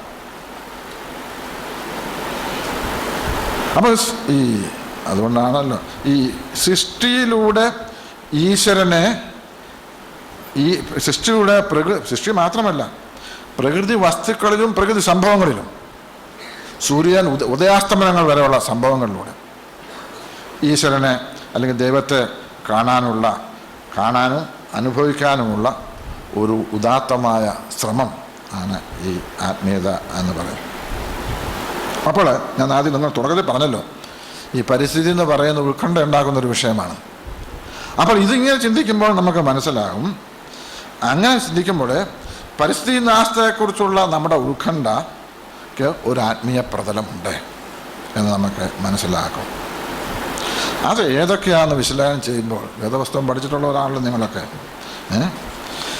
ഈ വേദപുസ്തകത്തിൽ പ്രകൃതിയെ ദൈവത്തിൻ്റെ ശരീരത്തിൻ്റെ ഒരു ഭാഗമായിട്ടാണ് ചിത്രീകരിച്ചിട്ടുള്ളത്. ഈശ്വരൻ എന്ന് പറഞ്ഞാൽ എല്ലാ മതങ്ങളിലും അങ്ങനെ, അതുകൊണ്ട് നമുക്ക് ഈശ്വരൻ എന്നുള്ള വാക്ക് ഉപയോഗിക്കാം. ഈ പ്രകൃതിയെ ഈശ്വരൻ്റെ ഒരു ശരീരത്തിൻ്റെ ഒരു ഭാഗമായിട്ടാണ് എല്ലാ മതങ്ങളും ചിത്രീകരിച്ചിട്ടുള്ളത്. നമ്മുടെ വിശുദ്ധ മത്തായിയുടെ സുവിശേഷത്തിൽ 5-ാം അധ്യായം 34-35 വാക്യങ്ങൾ നിങ്ങൾ പരിശോധിച്ചാൽ നിങ്ങൾക്ക് മനസ്സിലാകും. സ്വർഗം ദൈവത്തിൻ്റെ സിംഹാസനം, ഭൂമി അവൻ്റെ പാദപീഠം എന്ന് പറഞ്ഞിരിക്കുന്നത്. അവൻ ദൈവത്തിൻ്റെ പാദപീഠമാണ് ഈ ഭൂമി എന്ന് പറയുന്നത്. അല്ലാതെ ദൈവത്തിൽ നിന്നും മാറ്റി ചിന്തിക്കുന്ന മറ്റൊന്നല്ല. അതാണ് സങ്കീർത്തനം. വളരെ പ്രസിദ്ധമായ ഒരു സങ്കീർത്തന വാക്യമാണ്, നിങ്ങൾക്ക് എല്ലാവർക്കും അറിയാം. ആകാശം ദൈവത്തിൻ്റെ മഹത്വത്തെ വർണ്ണിക്കുന്നു, ആകാശവിധാനം അവൻ്റെ കൈവേലയെ പ്രസിദ്ധമാക്കുന്നു. അപ്പം ആകാശം ദൈവത്തിൻ്റെ മഹത്വത്തെ വർണ്ണിക്കുന്നെങ്കിൽ അതിൻ്റെ അർത്ഥം ആകാശം ദൈവത്തിൻ്റെ ഒരു ഭാഗമാണ് എന്ന് നമ്മൾ മനസ്സിലാക്കും. അപ്പോൾ നമ്മൾ ചുറ്റുപാടും കാണുന്ന വെള്ളവും തീയും പുകയും പുഴുവും എല്ലാം കൂടെ നമുക്ക് ദൈവത്തെ ദർശിക്കാനായിട്ട് ആരാധിക്കാനല്ല, അത് പ്രത്യേകം ശ്രദ്ധിക്കണം, ആരാധിക്കാനല്ല, ദർശിക്കാനായിട്ട് നമുക്ക് സാധിക്കും. അങ്ങനെ പ്രപഞ്ചം, പക്ഷേ ഇവിടെ ശാസ്ത്രം പറയുന്നതാണ് പ്രപഞ്ചം ഇങ്ങനെയൊന്നും ഉണ്ടാക്കിയതല്ല, ഒരു ആകസ്മിക സംഭവത്തിന്, അത് ബിഗ് ബാങ് തിയറി എന്ന് പറയും. പെട്ടെന്ന് ഒരു ബിഗ് ബാങ്ങോട് ഉണ്ടായതാണ് ഈ പ്രപഞ്ചം എന്ന് പറയുന്നത്. അപ്പം ഈ പ്രകൃതിയുടെ അമൂല്യമായ രൂപകൽപ്പന, ആ സങ്കീർണതയും അതിൻ്റെ ചിട്ടയും അതിൻ്റെ ക്രമവും എല്ലാം സൃഷ്ടാവിൻ്റെ ദൃശ്യവും അദൃശ്യവുമായ ദൈവിക നിർവഹണത്തിൻ്റെ സംശയാസ്പദമായിട്ട് ഉദ്ഘോഷിക്കുകയാണ് ചെയ്യുന്നത്. അത് വിശുദ്ധ പൗലൂസ് വളരെ വ്യക്തമായിട്ട് പറയുന്നത്. വിശുദ്ധ പൗലൂസ് റോമർക്കെഴുതിയ ലേഖനത്തിൽ 1-ാം അധ്യായത്തിൽ 19-20 വാക്യത്തിൽ പറയുന്നത് എന്താണെന്നോ, അവൻ്റെ നിത്യശക്തിയും ദിവ്യത്വത്തിൻ്റെ അദൃശ്യ ലക്ഷണങ്ങളും, ശ്രദ്ധിക്കണം, അവൻ്റെ നിത്യശക്തിയും ദിവ്യത്വത്തിൻ്റെ അദൃശ്യ ലക്ഷണങ്ങളും ലോക സൃഷ്ടി മുതൽ ബുദ്ധിക്ക് തെളിവായി വെളിപ്പെട്ടു വന്നു. ഇതൊന്നും നമ്മൾ പഠിപ്പിക്കുന്നില്ല കുട്ടികളെ. അതാണ്. അപ്പം നിരീശ്വരവാദികൾക്ക് ഒരു ചോദ്യം ചോദിക്കാം. എന്താ ചോദിക്കുന്നത്? ജീവനുള്ള ദൈവത്തെ അറിയാൻ സാഹചര്യം ലഭിക്കാത്ത ഒരുവൻ എങ്ങനെ ശിക്ഷാവിധിക്ക് വിധേയനാവും? ഞങ്ങൾക്ക് ദൈവത്തെ അറിയാൻ സാധിച്ചിട്ടില്ല, പിന്നെ എങ്ങനെ ഞങ്ങൾക്ക് ശിക്ഷ കിട്ടുന്നത്? അതിന് ദൈവം കൊടുത്ത മറ്റൊരു മറുപടിയാണത്. എന്താണ്? ദൈവത്തെ അറിയാനും ആരാധിക്കാനും അറിയാതിരിക്കാനും ആരാധിക്കാതിരിക്കാനും നീക്കുപോക്കുണ്ടോ? ഇല്ല എന്ന് വേദപുസ്തകം വളരെ സുനിശ്ചിതമായിട്ട് വെളിവാക്കുന്നു. നിങ്ങൾ ദൈവത്തെ അറിഞ്ഞില്ലെങ്കിൽ പോലും ദൈവത്തെ അറിയാൻ മറ്റൊരു മാർഗമുണ്ട് ഇവിടെ. എന്താ? ആരാധനയെ പോയി സംബന്ധിച്ചില്ലെങ്കിലും ദൈവത്തെ അറിയാൻ മാർഗമുണ്ട്. എന്താണ്? സൃഷ്ടിയിലൂടെ ദൈവം എല്ലാവർക്കും വെളിപ്പെട്ടിരിക്കുന്നു എന്നുള്ളതാണ്. അപ്പോൾ ആ സൃഷ്ടിയെ നോക്കിയാൽ മതി നിങ്ങൾക്ക് ദൈവത്തെ മനസ്സിലാക്കാനായിട്ട്. പരിസ്ഥിതിയുടെ ആത്മീയതയെക്കുറിച്ച് സഭ പഠിപ്പിക്കേണ്ട പുതിയ സുവിശേഷം ഇതാണ്. വിശുദ്ധ അക്വിനാസ് പറയുന്നുണ്ട്, അദ്ദേഹം പറഞ്ഞു, ഏറ്റവും മഹാനായ ഗുരുവായ ദൈവം നമ്മളെ സമ്പൂർണമായി പഠിപ്പിക്കുന്ന 2 ഉത്കൃഷ്ട ഗ്രന്ഥങ്ങൾ രചിച്ചു. അച്ഛൻ 3 രചിച്ചെന്നാണ് പറഞ്ഞത്. 2 ഉത്കൃഷ്ട ഗ്രന്ഥങ്ങൾ രചിച്ചു എന്നാണ് അക്വിനാസ് പറയുന്നത്. അതിലൊന്നെന്താണെന്നറിയോ? പ്രപഞ്ച സൃഷ്ടികൾ, മറ്റൊന്ന് വിശുദ്ധ ഗ്രന്ഥങ്ങൾ. പക്ഷെ നമ്മൾ വിശുദ്ധ ഗ്രന്ഥങ്ങളെ പറ്റി മാത്രമേ പഠിക്കുകയും പഠിപ്പിക്കുകയും ചെയ്യും. പ്രപഞ്ച സൃഷ്ടികളും ദൈവത്തെക്കുറിച്ച് മനസ്സിലാക്കാൻ വേണ്ടി ദൈവം സൃഷ്ടിച്ച ഒരു ഗ്രന്ഥമാണ് എന്നുള്ളതാണ്. ഈ പ്രപഞ്ച സൃഷ്ടികൾ എത്രമാത്രം ജീവജാലങ്ങളുണ്ടോ അത്രമാത്രം അധ്യായങ്ങളുമുണ്ട്. ഓരോ ജീവജാലവും ഓരോ അത്ഭുതങ്ങളാണ്. അതുകൊണ്ട് ഓരോന്നും ഓരോ അധ്യായങ്ങളാണ്. എത്ര ജീവജാലം ഉണ്ടെന്നറിയാമോ? നമുക്ക് അറിയാവുന്നതിൻ്റെ 10% പോലും നമുക്ക് മനസ്സിലായില്ല. There are more than 10 lakhs of animals known to us and little less than 10 lakhs of plants known to us. 10 ലക്ഷത്തോളം ആനിമൽസൊക്കെ നമുക്കിപ്പോൾ അറിയാം, ജീവജാലം അത്രയും തന്നെ ഏതാണ്ട് അതിനടുത്ത പ്ലാന്റ്സിനെ കുറിച്ച് നമുക്കറിയാം. അതിലൊക്കെ എത്രയോ കൂടുതലുണ്ട്. സൂക്ഷ്മജീവികളൊക്കെ പരിശോധിച്ചാൽ നമ്മുടെ ജീവജാലങ്ങൾ ഏറ്റവും കൂടുതൽ നെമറ്റോഡ്സ് എന്ന് പറയുന്ന സൂക്ഷ്മജീവിയാണ്. 98% അതാ, 98%. അപ്പോൾ ഓരോ ജീവജാലവും ഓരോ അധ്യായമാണ്. അതിലൂടെ നിങ്ങൾ ഈ വാസ്തവം പറഞ്ഞാൽ നിങ്ങളുടെ വീടിനകത്തേക്ക് കയറി വരുന്ന കറുത്ത ആ അട്ടയെ കണ്ടിട്ടുണ്ടോ? അത് ചെയ്യുന്ന എന്നാ ഒരു ചൂലെടുത്തതിനെ, പക്ഷെ ഒരല്പനേരം അതിനെ ശ്രദ്ധിച്ചിട്ടുണ്ടോ? 1000 കാലുകൾ ഈ തുഴഞ്ഞുകൊണ്ട് അത് കടന്നു വരുന്ന അതിൻ്റെ ആ വെണ്ണ കറുപ്പ്, അതിൻ്റെ ആകൃതി, അതൊരു വലിയ അത്ഭുതമാണ് അല്ലേ? നമ്മുടെ വീട്ടിലെ ഒരു 8 വല നിങ്ങൾ ശ്രദ്ധിച്ചിട്ടുണ്ടോ? എന്ത് മനോഹരമായ 8 വല, ആ 8 ഭാവം തന്നെയാണ്. എന്ത് മനോഹരമായ ഒരു ആർക്കിടെക്ചറൽ പീസാണ്. നമ്മളൊരു ചൂലെടുത്തതിനെ അടിച്ച് കളയും. പക്ഷെ ദൈവം തമ്പുരാൻ ഇതിനൊക്കെ ഓരോ അധ്യായങ്ങളായിട്ടാണ് സൃഷ്ടിച്ചിരിക്കുന്നത് എന്നല്ലേ. അതെ. അപ്പം വിശുദ്ധ ഗ്രന്ഥങ്ങളിലൂടെ ദൈവം മനുഷ്യജാതി വെളിപ്പെടുന്നതിന് എത്രയോ മുമ്പ് തന്നെ ഭൂമി എന്ന ക്യാൻവാസിലൂടെ സ്വന്തം കൈയാൽ ദൈവം വരച്ച വർണ്ണചിത്രമാണ് നമ്മുടെ പ്രകൃതി എന്ന് പറയുന്നത്. ആ വർണ്ണചിത്രം കാണാനുള്ള കഴിവ് കണ്ണും നമുക്ക് തന്നിട്ടുണ്ട്. പക്ഷേ എന്നിട്ട് കണ്ടില്ല എന്ന് അടിക്കുവാൻ നമുക്ക് സാധിക്കില്ല. എന്നിട്ട് ഞാൻ ദൈവത്തെ അറിഞ്ഞില്ല എന്ന് പറയാൻ നമ്മളെ കൊണ്ട് സാധിക്കുകയും ഇല്ല എന്ന്. മാത്രമല്ല, ഒരിക്കലും ഉല്ലംഘിക്കാൻ പാടില്ലാത്ത നിയമങ്ങളും ഈ പ്രകൃതിയിൽ ദൈവം ഉണ്ടാക്കി വെച്ചു. ആദാമിൻ്റെ പാപം ആ നിയമത്തിൻ്റെ നിഷേധമായിരുന്നു.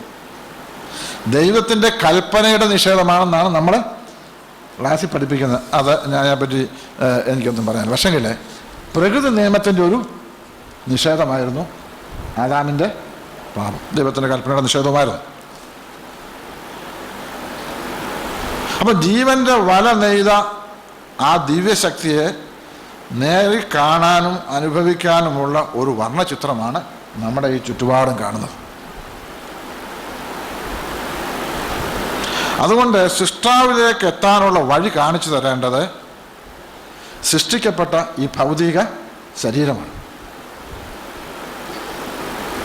അപ്പം നമുക്ക് മനസ്സിലാവും, ഇങ്ങനെയൊക്കെ ചിന്തിക്കാൻ നമുക്ക് മനസ്സിലാവും, ഈ പ്രകൃതി എന്ന് പറയുന്ന ഒരു വിശുദ്ധമായ പാഠപുസ്തകമാണ്. അതുകൊണ്ട് നന്ദിയോടും സ്നേഹത്തോടും ദയയോടും കൂടി വേണം നമ്മളതിനെ നോക്കി കാണുവാൻ. ഇങ്ങനെ നോക്കി കാണുമ്പോൾ ഈ പരിസ്ഥിതി പ്രശ്നങ്ങൾ ഇല്ലാതാവും. ഇങ്ങനെ നോക്കി കാണാത്തത് കൊണ്ടാണ് നമുക്ക് പരിസ്ഥിതി പ്രശ്നങ്ങൾ ഉണ്ടായത്. ഇത് വിശുദ്ധ പൗലൂസ് എന്ത് വ്യക്തമായിട്ട് പറഞ്ഞിട്ടുണ്ടെന്നറിയാവോ? വിശുദ്ധ പൗലൂസ് പറയുന്നു, അദ്ദേഹം റോമർക്ക് എഴുതിയ ലേഖനത്തിൽ 21, 22 വായിച്ചാൽ നമ്മൾ സ്തംഭിച്ചിരിഞ്ഞു പോകും. എന്തുകൊണ്ട് ക്രിസ്ത്യൻ ആത്മീയയുടെ ഭാഗമായിട്ട് ഇത് വന്നിട്ടില്ല ഞാൻ പലപ്പോഴും ചിന്തിക്കാം. വിശുദ്ധ പൗലൂസ് പറയുന്നു, സൃഷ്ടിയിലൂടെ അത്ര വ്യക്തമായി ദൈവം വെളിപ്പെട്ടിട്ടും ആ സത്യം മനസ്സിലാക്കാത്ത വിധം മനുഷ്യ നീ മൂഢനായി പോയെന്ന് വിശുദ്ധ പൗലൂസ്. ഞാൻ ഒരു കൺവെൻഷൻ മീറ്റിങ്ങിലായിരുന്നു അവർ പറഞ്ഞു കേട്ടിട്ടില്ല, ഒരു പുസ്തകത്തിൽ ഞാനത് കണ്ടിട്ടില്ല. പക്ഷേ വിശുദ്ധ പൗലൂസ് വളരെ വ്യക്തമായിട്ട് പറയാം, സൃഷ്ടിയിലൂടെ ഞാൻ ഇത്രമാത്രം വളരെ വ്യക്തമായി വന്നിട്ടും നിനക്കത് മനസ്സിലാക്കാത്ത ഗുണം നീ എത്ര മൂഢനായിപ്പോയോ എന്ന് വിശുദ്ധ പൗലൂസ് ചോദിക്കുക. അപ്പം ഇന്ത്യയും ചൈനയും ഉൾപ്പെടെയുള്ള പൗരസ്ത്യ പാരമ്പര്യത്തിൻ്റെയും സംസ്കാരത്തിൻ്റെയും ആചാരങ്ങളുടെയും അവരുടെ കൂടെ പ്രകടമായിട്ടുണ്ട്. പ്രകൃതിയുടെ പാഠപുസ്തകത്തിലൂടെ ഈശ്വരനെ ദർശിക്കാനുള്ള ദാർശനിക സമീപനം ക്രിസ്ത്യൻ ആത്മീയതയുടെ പ്രധാന ശ്രദ്ധാകേന്ദ്രമായിരുന്നില്ല അന്നും ഇന്നും. ഇന്നുണ്ടോ എന്ന് എനിക്ക് അറിഞ്ഞുകൂടാ. ഇപ്പം നമ്മളെ സ്പിരിച്വാലിറ്റി ഓഫ് എക്കോ സ്പിരിച്വാലിറ്റി ഒക്കെ തിയോളജിക്കൽ സെമിനാറിലൊക്കെ പഠിപ്പിക്കുന്നുണ്ട്. പക്ഷേങ്കിൽ ഞാൻ കുറച്ചവിടെ പഠിപ്പിച്ചായിരുന്നു. പക്ഷേ കുറച്ച് കഴിഞ്ഞപ്പോൾ എന്നോട് പഠിപ്പിക്കാമെന്ന് പറഞ്ഞു. അപ്പം ഈ ഒരു വശം ഒരു ന്യൂനപക്ഷം ക്രിസ്ത്യാനികളെ മാത്രമേ ആകർഷിക്കുന്നുള്ളൂ. അപ്പം ഈ പരിസ്ഥിതിയുടെ ആത്മീയതയെക്കുറിച്ചുള്ള ആഴത്തുള്ള പഠനത്തിലൂടെയും വ്യാപകമായ ആഴത്തുള്ള പഠനത്തിലൂടെ മാത്രമേ ഈ പ്രകൃതിയോടുള്ള ഈശ്വരൻ്റെ അളവറ്റ സ്നേഹത്തെ നമുക്ക് മനസ്സിലാക്കുവാൻ സാധിക്കുള്ളൂ. ഈ പണ്ടൊക്കെ നമ്മുടെ ക്ലാസ്സിലൊക്കെ പഠിക്കുമ്പം, നമുക്ക് സ്കൂളിലൊക്കെ പഠിക്കുമ്പം, ഞങ്ങളൊക്കെ പഠിച്ചുകൊണ്ടിരുന്ന കാലത്ത് പ്രകൃതി എന്ന് പറഞ്ഞാൽ എപ്പോഴും പ്രകൃതി കവികളെന്നൊക്കെ പറയും. ഒരെപ്പോഴും ആസ്വാദന സമീപനം അല്ലേ? കന്യാകുമാരി പോയി സൂര്യാസ്തമനം കാണുക അല്ലേ? അല്ലെങ്കിൽ പ്രകൃതിയുടെ സൗന്ദര്യാത്മകമായ ഒരു പഠനം അത് മാത്രമേ ഉണ്ടായിരുന്നുള്ളൂ. പിന്നീട് ശാസ്ത്രം വളർന്നു കഴിഞ്ഞപ്പോൾ കുറച്ചാണ് അപ്പം നമ്മുടെ അക്കാദമിക്കാർ പ്രകൃതി പഠിക്കാൻ തുടങ്ങി, ഒരു പഠനാത്മകമായ സമീപനം. പക്ഷെ ഇന്ന് നമ്മൾ ജീവൻ്റെ ഘടനയിൽ പ്രകടമാകുന്ന സൗന്ദര്യത്തെക്കാൾ ജീവൻ്റെ പരിശുദ്ധിയിലൂന്നിയ സൃഷ്ടി ആധിപത്യമായ ചിന്താഗതിയാണ്. അതൊരു സ്പിരിച്വൽ അപ്രോച്ച്. ആ സ്പിരിച്വാലിറ്റിയാണ് ഇന്ന് നമ്മളെ പൗലോസ് വീണ്ടും പറയുന്നുണ്ട്, റോമർക്ക് അദ്ദേഹം പറയുന്നു, ഈ സൃഷ്ടി ചെയ്യുന്നത് എന്താണെന്നറിയാമോ? സൃഷ്ടി ദൈവത്തിൻ്റെ വെളിപാടിന് വേണ്ടി കാത്തിരിക്കുക. അത് എന്ത് പറയാം പൗലോസ് പറയുന്നത് ചുമ്മാ കാത്തിരിക്കുകയല്ല, ഈറ്റുനോവോടുകൂടി കാത്തിരിക്കുക എന്നാണ്. അപ്പോൾ സൃഷ്ടിയെല്ലാം ഇങ്ങനെ കാത്തിരിക്കുക, നമ്മൾ കാത്തിരിക്കുക. എന്തിനാണ്? ക്രിസ്തുവിൻ്റെ രണ്ടാമത്തെ വരവിന്. എല്ലാ ജീവജാലങ്ങളും ക്രിസ്തുവിന് അല്ലെങ്കിൽ നമ്മൾ ഈറ്റുനോവോടുകൂടി ഈ കാത്തിരിക്കുന്നു എന്നാണ് ചിന്തിക്കുന്നത്. ഇങ്ങനെ നമ്മൾ ചിന്തിക്കുമ്പോൾ ഈ സമീപനത്തോട് നമ്മൾ കാണുമ്പോൾ പ്രകൃതി എന്ന് പറയുന്നതിന് അന്യോന്യം ബന്ധമില്ലാത്ത വേർപെട്ട് കിടക്കുന്ന വസ്തുക്കളുടെയും സംഭവങ്ങളുടെയും ഒരു സമുച്ചയമല്ല പ്രകൃതി എന്ന് പറയുന്നത്. നമ്മളിപ്പം കാണുന്ന ചുറ്റുപാട് കാണുന്ന കല്ല്, മണ്ണ്, മരം, പുഴ, പുഴുക്കൾ അല്ലേ, ഇത് നമ്മളൊരു ബന്ധവും ഇല്ല എന്നുള്ളതാണ് അല്ലേ? അപ്പോൾ നമുക്ക് മനസ്സിലാകും ഇതെല്ലാം അന്യോന്യം ബന്ധപ്പെട്ടിരിക്കുന്നു. ഒന്നിനും അതിൻ്റേതായ നിലനിൽപ്പില്ല, ഒന്ന് മറ്റൊന്നുമായിട്ട് ബന്ധപ്പെടും. ഇതാണ് പരിസ്ഥിതിയുടെ നിർവചനം. അപ്പോൾ പരിസ്ഥിതി എന്ന് പറഞ്ഞതിൻ്റെ അർത്ഥം എന്ന് പറയുമോ? റിലേഷൻഷിപ്സ് എന്ന്, ബന്ധങ്ങളുടെ കഥയാണ് ഈ പരിസ്ഥിതി പറയുന്നത്. ഈ പ്രകൃതിയിലെ ബന്ധങ്ങളുടെ കഥ. ഈ ബന്ധങ്ങളെല്ലാം വളരെ സ്നേഹത്തോടും വളരെ വളരെ ദയയായിട്ട് ഒരുമിച്ച് നിൽക്കുകയാണ്. മനുഷ്യന് മാത്രമേ ബന്ധങ്ങളില്ലാവുള്ളൂ, പ്രകൃതിയിലെല്ലാം ബന്ധങ്ങളാണ്, ഒന്ന് മറ്റൊന്നുമായിട്ട് ബന്ധപ്പെട്ട് കിടക്കുന്നു.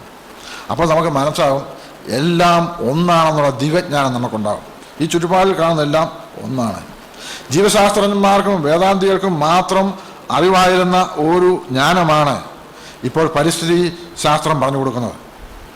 അതെന്നറിയോ? മണ്ണും മരവും മനുഷ്യനും എല്ലാം വിഭിന്നങ്ങളല്ല, എല്ലാം ഒന്നിൻ്റെ ഭാഗമാണ്. അതുകൊണ്ട് മനുഷ്യനും പ്രകൃതി എന്നുള്ള പദപ്രയോഗം തന്നെ തെറ്റാണ്. കാരണം മനുഷ്യൻ പ്രകൃതിയുടെ ഭാഗം മാത്രമാണ്, എല്ലാം ഒന്നാണ് എന്ന് നമ്മൾ ഈ ഒരു ഡ്യൂവലിസം, ഈ ദ്വന്ദ്വാത്മകത ഈ വരുമ്പോഴുള്ള കുഴപ്പം ഒന്നും മറ്റൊന്നിനേക്കാൾ കേമമാണെന്നുള്ള ചിന്ത നമുക്കുണ്ടാകും അല്ലേ? അപ്പം മനുഷ്യൻ മരത്തേക്കാൾ കേമമാണ്. എന്തുകൊണ്ടാണ് കാര്യം? ഇത് ആ ചിന്ത നമ്മൾ ഉണ്ടാകാൻ കാരണം ഇത് രണ്ടും രണ്ടാണെന്ന് ചിന്തിക്കുന്നത് അതുകൊണ്ട്. ഇത് രണ്ടും ഒന്നാണെന്ന് പോകുമ്പോഴാണ് ഒരു ഏകത്വ മനോഭാവം നമ്മളിൽ ഉണ്ടാകുന്നത്. പക്ഷേ നമുക്ക് എന്താ സംഭവിച്ചത്? ആധുനിക ശാസ്ത്രം ചെയ്തത് എന്താണെന്നറിയോ? എല്ലാം വിഭജിച്ച് പഠിക്കാനാണ് പറഞ്ഞത്. നമ്മളെല്ലാത്തിനും വിഭജിച്ചു.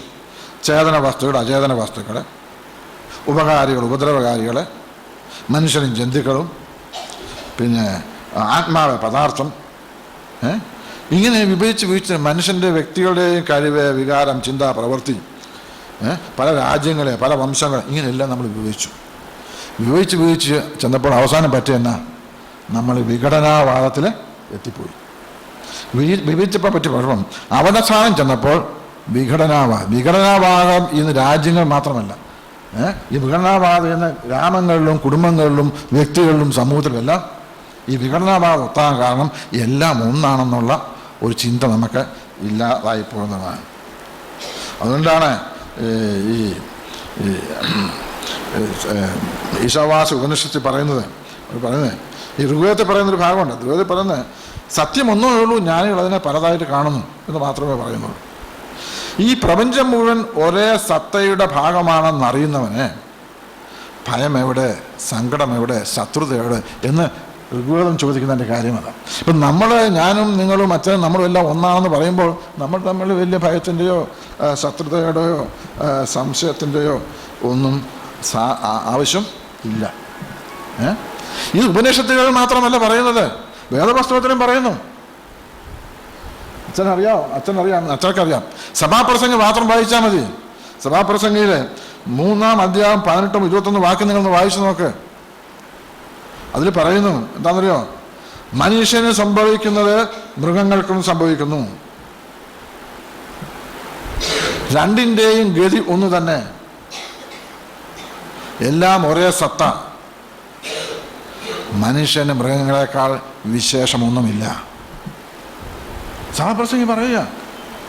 അപ്പം നമുക്ക് ഈ മൃഗങ്ങളെക്കാൾ വിശേഷമൊന്നുമില്ല എന്ന് വേദവസ്തം പറയും. നമ്മൾ പറയുന്നതന്നെ നമ്മൾ അതിനേക്കാളൊക്കെ വളരെ സുപ്പീരിയറാണ് എന്ന് നമ്മൾ പറയുക. ഈ ഒരു അർത്ഥത്തിൽ നമ്മൾ നോക്കുമ്പോൾ നമുക്ക്, ഞാൻ പറയുന്നതൊക്കെ നിങ്ങൾക്ക് മനസ്സിലാവണമെന്ന് ഞാൻ വലിയ ഗൗരവമായിട്ട് പറയല്ല. ഇങ്ങനെ അങ്ങ് നോക്കുമ്പോൾ നമുക്ക് ഈ ഭൂമി എന്ന് പറയുന്നതിന് ഒരു ജീവിയായിട്ട് നമ്മൾ ഒരിക്കലും കണ്ടിട്ടില്ല. ഭൂമിയെപ്പറ്റി നമ്മുടെ ചിന്ത എന്നാ? കല്ലും മരവും മണ്ണും ഒക്കെ ചേർന്ന ഒരു നിർജീവ വസ്തു അല്ല. ഭൂമി ഒരു ജീവിയാണ്, വലിയൊരു ജീവി, എ മാഗ്നിഫിഷ്യൻ്റ് ഓർഗാനിസം. അതുകൊണ്ടാണ് ഭാരതീയ പാരമ്പര്യത്തിൽ ഭൂമിയെ നമ്മൾ വിളിക്കുന്നത് അമ്മയെന്നാണ്. ധർത്തി മാത എന്ന് പറയും. ഭൂമിയെ നമ്മൾ അമ്മയായിട്ടാണ് കാണുന്നത്. ചിതൽപ്പറ്റ് പോലും ചിദാനന്ദ രൂപം എന്നാണ് ഹിന്ദുമതത്തിൽ പറയുന്നത്. ചിതൽപ്പറ്റ് പോലും ചിദാനന്ദ രൂപമായിട്ടാണ് ഭൂമിയെ നമ്മൾ. ഒരു പൗരസ്ത്യ ചിന്തകൾ നമ്മളെക്കാളൊക്കെ വളരെ മുമ്പിലാണ് ഇങ്ങനെയുള്ള കാര്യത്തിൽ, ഈ പരിസ്ഥിതിയുള്ള വളരെ. വിഷ്ണുവിൻ്റെ പത്നിയായിട്ടാണ് ഭൂമിയെ കണക്കാക്കുന്നത്. ഈ വിഷ്ണുവിൻ്റെ പത്നിയുടെ ഭൂമിയിൽ കാൽ ചവിട്ടിയതിന് ഭൂമിയോട് ക്ഷമാപണം ചെയ്യുന്ന ഒരു ശ്ലോകം തന്നെ നമ്മുടെ ഋഗ്വേദത്തിലുണ്ട്. അത് മലയാളം പഠിപ്പിക്കുന്നവർക്കെല്ലാം അറിയാം അല്ലേ? ചോദിന സാറിന് അറിയാം അല്ലേ? ചോദിന സാറിനൊക്കെ അറിയാം അല്ലേ? എന്താണ്? സമുദ്രവസനേ ദേവി പർവ്വതസ്ഥന മണ്ഡലി വിഷ്ണുപതി നമസ്തുഭ്യം പാദസ്പർശം ക്ഷമസമേ. സമുദ്രവദനേ ദേവി എന്ന് പറഞ്ഞാൽ സമുദ്രത്തെ വസ്ത്രമായിട്ട് ഉപയോഗിക്കുന്ന ഭൂമി ദേവി. പർവ്വതസ്ഥല മണ്ഡലി, പർവ്വതങ്ങളെ മാറിടമായിട്ട് കാണിച്ചിരിക്കുന്ന അല്ലയോ അമ്മേ. വിഷ്ണുപതി, അങ്ങനെ വിഷ്ണുവിൻ്റെ പത്നി അമ്മ. അമ്മയുടെ പാദസ്പർശം ക്ഷമസമേ, അമ്മയുടെ ശരീരത്തിൽ ചവിട്ടിയതിന് എന്നോട് ക്ഷമിക്കണേ എന്ന് പറയുന്നുണ്ട്. ഇത് തന്നെ യെശയ്യാ പ്രവാചകൻ പറയുന്നുണ്ട്. യെശയ്യാ പ്രവാചകൻ 6-ാം അധ്യായം 3-ാം വാക്യമെടുത്ത് വായിച്ചാൽ നമുക്ക് മനസ്സിലാകും. എന്താ പറയുന്നത്? സർവഭൂമിയും ഈശ്വരന്റെ മഹത്വം കൊണ്ട് നിറഞ്ഞിരിക്കുന്നു. അപ്പോൾ യുഗത്തിൽ പറഞ്ഞേക്കാളും കുറച്ചുകൂടെ കടത്തിയാണ് പറഞ്ഞിരിക്കുന്നത്. ഈ സർവഭൂമിയും ഈശ്വരന്റെ മഹത്വം കൊണ്ട് നിറയും. അതുകൊണ്ട് നമ്മൾ ഭൂമിയുടെ ഒരു ഭാഗമാണ്. We are a micro organism built on the model of a macro organism. ഈ ഭൂമി എന്ന വലിയ ജീവിയുടെ ഒരു ഭാഗം, ഒരു മൈക്രോ ഓർഗാനിസമാണ് നമ്മുടെ. നമ്മൾ ചെയ്തത് എന്താ? നമ്മൾ മറ്റ് ജീവജാലങ്ങളുടെ വ്യത്യാസം എന്താണെന്നറിയോ? മറ്റ് ജീവജാലങ്ങളെല്ലാം ഈ പ്രകൃതി നിയമങ്ങൾക്കനുസരിച്ചാണ് ജീവിക്കുന്നത്. നമ്മൾ മാത്രം നമ്മുടെ നിയമം ഉണ്ടായി പ്രകൃതിയെ മറ്റു ജീവനെല്ലാം പ്രകൃതിയുമായിട്ട് ഇണങ്ങി ജീവിച്ചപ്പോൾ നമ്മൾ പ്രകൃതിയെ നമ്മോടെ ഇണക്കി. ജീവന്റെ വല നെയ്ത ആ പ്രപഞ്ചത്തിൻ്റെ കണ്ണികളെ ഓരോന്നോരോന്നായിട്ട് നമ്മൾ പൊട്ടിച്ച് കളഞ്ഞു. അങ്ങനെ പ്രകൃതിയുടെ സന്തുലിതാവസ്ഥ നഷ്ടപ്പെടും. മാത്രമല്ല, മല്ലിടുക, ചൂഷണം ചെയ്യുക, വിജയക്കൊടി നാട്ടുക എന്നൊക്കെയുള്ള പദപ്രയോഗം. ഹിമാലയത്തിൽ കയറി ഒരു പതാക നാട്ടിയപ്പോൾ ടെൻസിങ് പറഞ്ഞതാണ്, ഞാൻ ഹിമാലയം കീഴടക്കി എന്നാണ് പറഞ്ഞു അല്ലേ? അങ്ങനെ കീഴടക്കാനും മല്ലിടാനും വിജയക്കൊടി നാട്ടാനും ഒക്കെ നമ്മളെ പറഞ്ഞു. ഭൂമിയെ നമ്മളെ മലിനീകരിച്ചു. ഒട്ടൻ ഡൗൺ മുഴുവൻ നമ്മൾ മലിനീകരിച്ചതുപോലെ ഭൂമിയെ നമ്മളെ മലിച്ചു. അതുകൊണ്ടാണ് ദൈവം ആദാമിനോട് പറഞ്ഞത്, നീ നിമിത്തം ഭൂമി ശപിക്കപ്പെട്ടിരിക്കുന്നു. നമ്മൾ നിമിത്തം ഈ ഭൂമി, നമ്മൾ മാത്രമല്ല ഈ ഭൂമി പോലും ശപിക്കപ്പെട്ടു എന്ന് പറഞ്ഞത്. നമ്മളിപ്പം കോട്ടയത്തെ മലിനീകരണത്തെക്കുറിച്ച് ഈ അടുത്ത കാലത്തല്ലേ പത്രങ്ങളിലൊക്കെ വന്നത്. യെശയ്യാ പ്രവാചകൻ പണ്ടേ അത് പറഞ്ഞായിരുന്നു. കോട്ടയത്തെ കാര്യം മാത്രമല്ല, എല്ലാ സിറ്റികളെ പറ്റിയും പറഞ്ഞായിരുന്നു. യെശയ്യാ പ്രവാചകൻ പറഞ്ഞാൽ അറിയോ? യെശയ്യാ പ്രവാചകൻ 24-ാം അധ്യായം 5-ാം വാക്യം നോക്കിക്കഴിഞ്ഞാൽ അവർ പറഞ്ഞു, ഭൂമി അതിൻ്റെ നിവാസികളാൽ മലിനീകരിക്കപ്പെട്ടിരിക്കുന്നു. അപ്പം ലോകത്തുള്ള സകല മലിനീകരണം അതിനകത്താണ്. ഭൂമി അതിൻ്റെ നിവാസികളാൽ മലിനീകരിക്കപ്പെട്ടിരുന്നു. മാത്രമല്ല ഭൂമി അതിന് യെശയ്യാ പ്രവാചകൻ 24:5 ഭൂമി അതിൻ്റെ നിവാസികളാൽ മലിനീകരിക്കപ്പെട്ടു. മാത്രമല്ല ചട്ടങ്ങളെ ലംഘിച്ചു, നിത്യനിയമത്തിന് ഭംഗം വരുത്തി എന്ന് പറയും. 1982 യുണൈറ്റഡ് നേഷൻസിൻ്റെ മനുഷ്യൻ ഭൂമിയുടെ ഭാഗമാണെന്ന് ആദ്യം പറഞ്ഞപ്പോൾ അത് ദൈവവും മനുഷ്യൻ തമ്മിലുള്ള ഒരു മാറ്റം. ഇങ്ങനെ അച്ഛാ എനിക്ക് സ്ഥലം എടുക്കാം.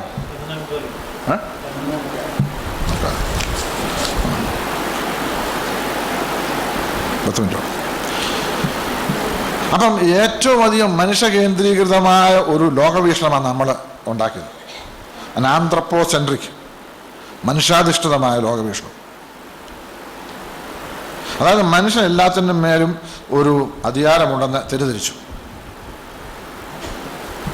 കാരണം ഈ പരിസ്ഥിതിയെക്കുറിച്ച് തെറ്റിദ്ധരിക്കാൻ ആധാരമായ ചില വാക്യങ്ങളും വേദപുസ്തകത്തിലുണ്ട്, അല്ലേ? നമ്മുടെ ഉൽപ്പത്തി പുസ്തകത്തിൽ 1-ാം അധ്യായം 26 മുതൽ 28 വാക്യങ്ങൾ വായിച്ചാൽ ഈ പരിസ്ഥിതി നമുക്ക് ഇഷ്ടം പോലെ കൈകാറാവുന്നതിനകത്ത് ഒരു സാങ്ഷൻ തന്നിട്ടുണ്ട്. മനുഷ്യനെ സ്വന്തം രൂപത്തിലും സാദൃശ്യത്തിലും സൃഷ്ടിച്ചു, സകലത്തിൻ്റെ അധിപതിയാക്കി, സകലത്തിലെയും കാൽക്കീഴാക്കിയിരിക്കുന്നു എന്നൊക്കെ ഒരു പദപ്രയോഗമാണ്, അല്ലേ? ഈ പദപ്രയോഗമാണ് ക്രിസ്ത്യാനിറ്റിയെ ഈ പരിസ്ഥിതി നാശത്തിൻ്റെ പ്രധാന വക്താക്കളായിട്ട് ചരിത്രകാരന്മാരെ ചിത്രീകരിക്കാൻ കാരണം.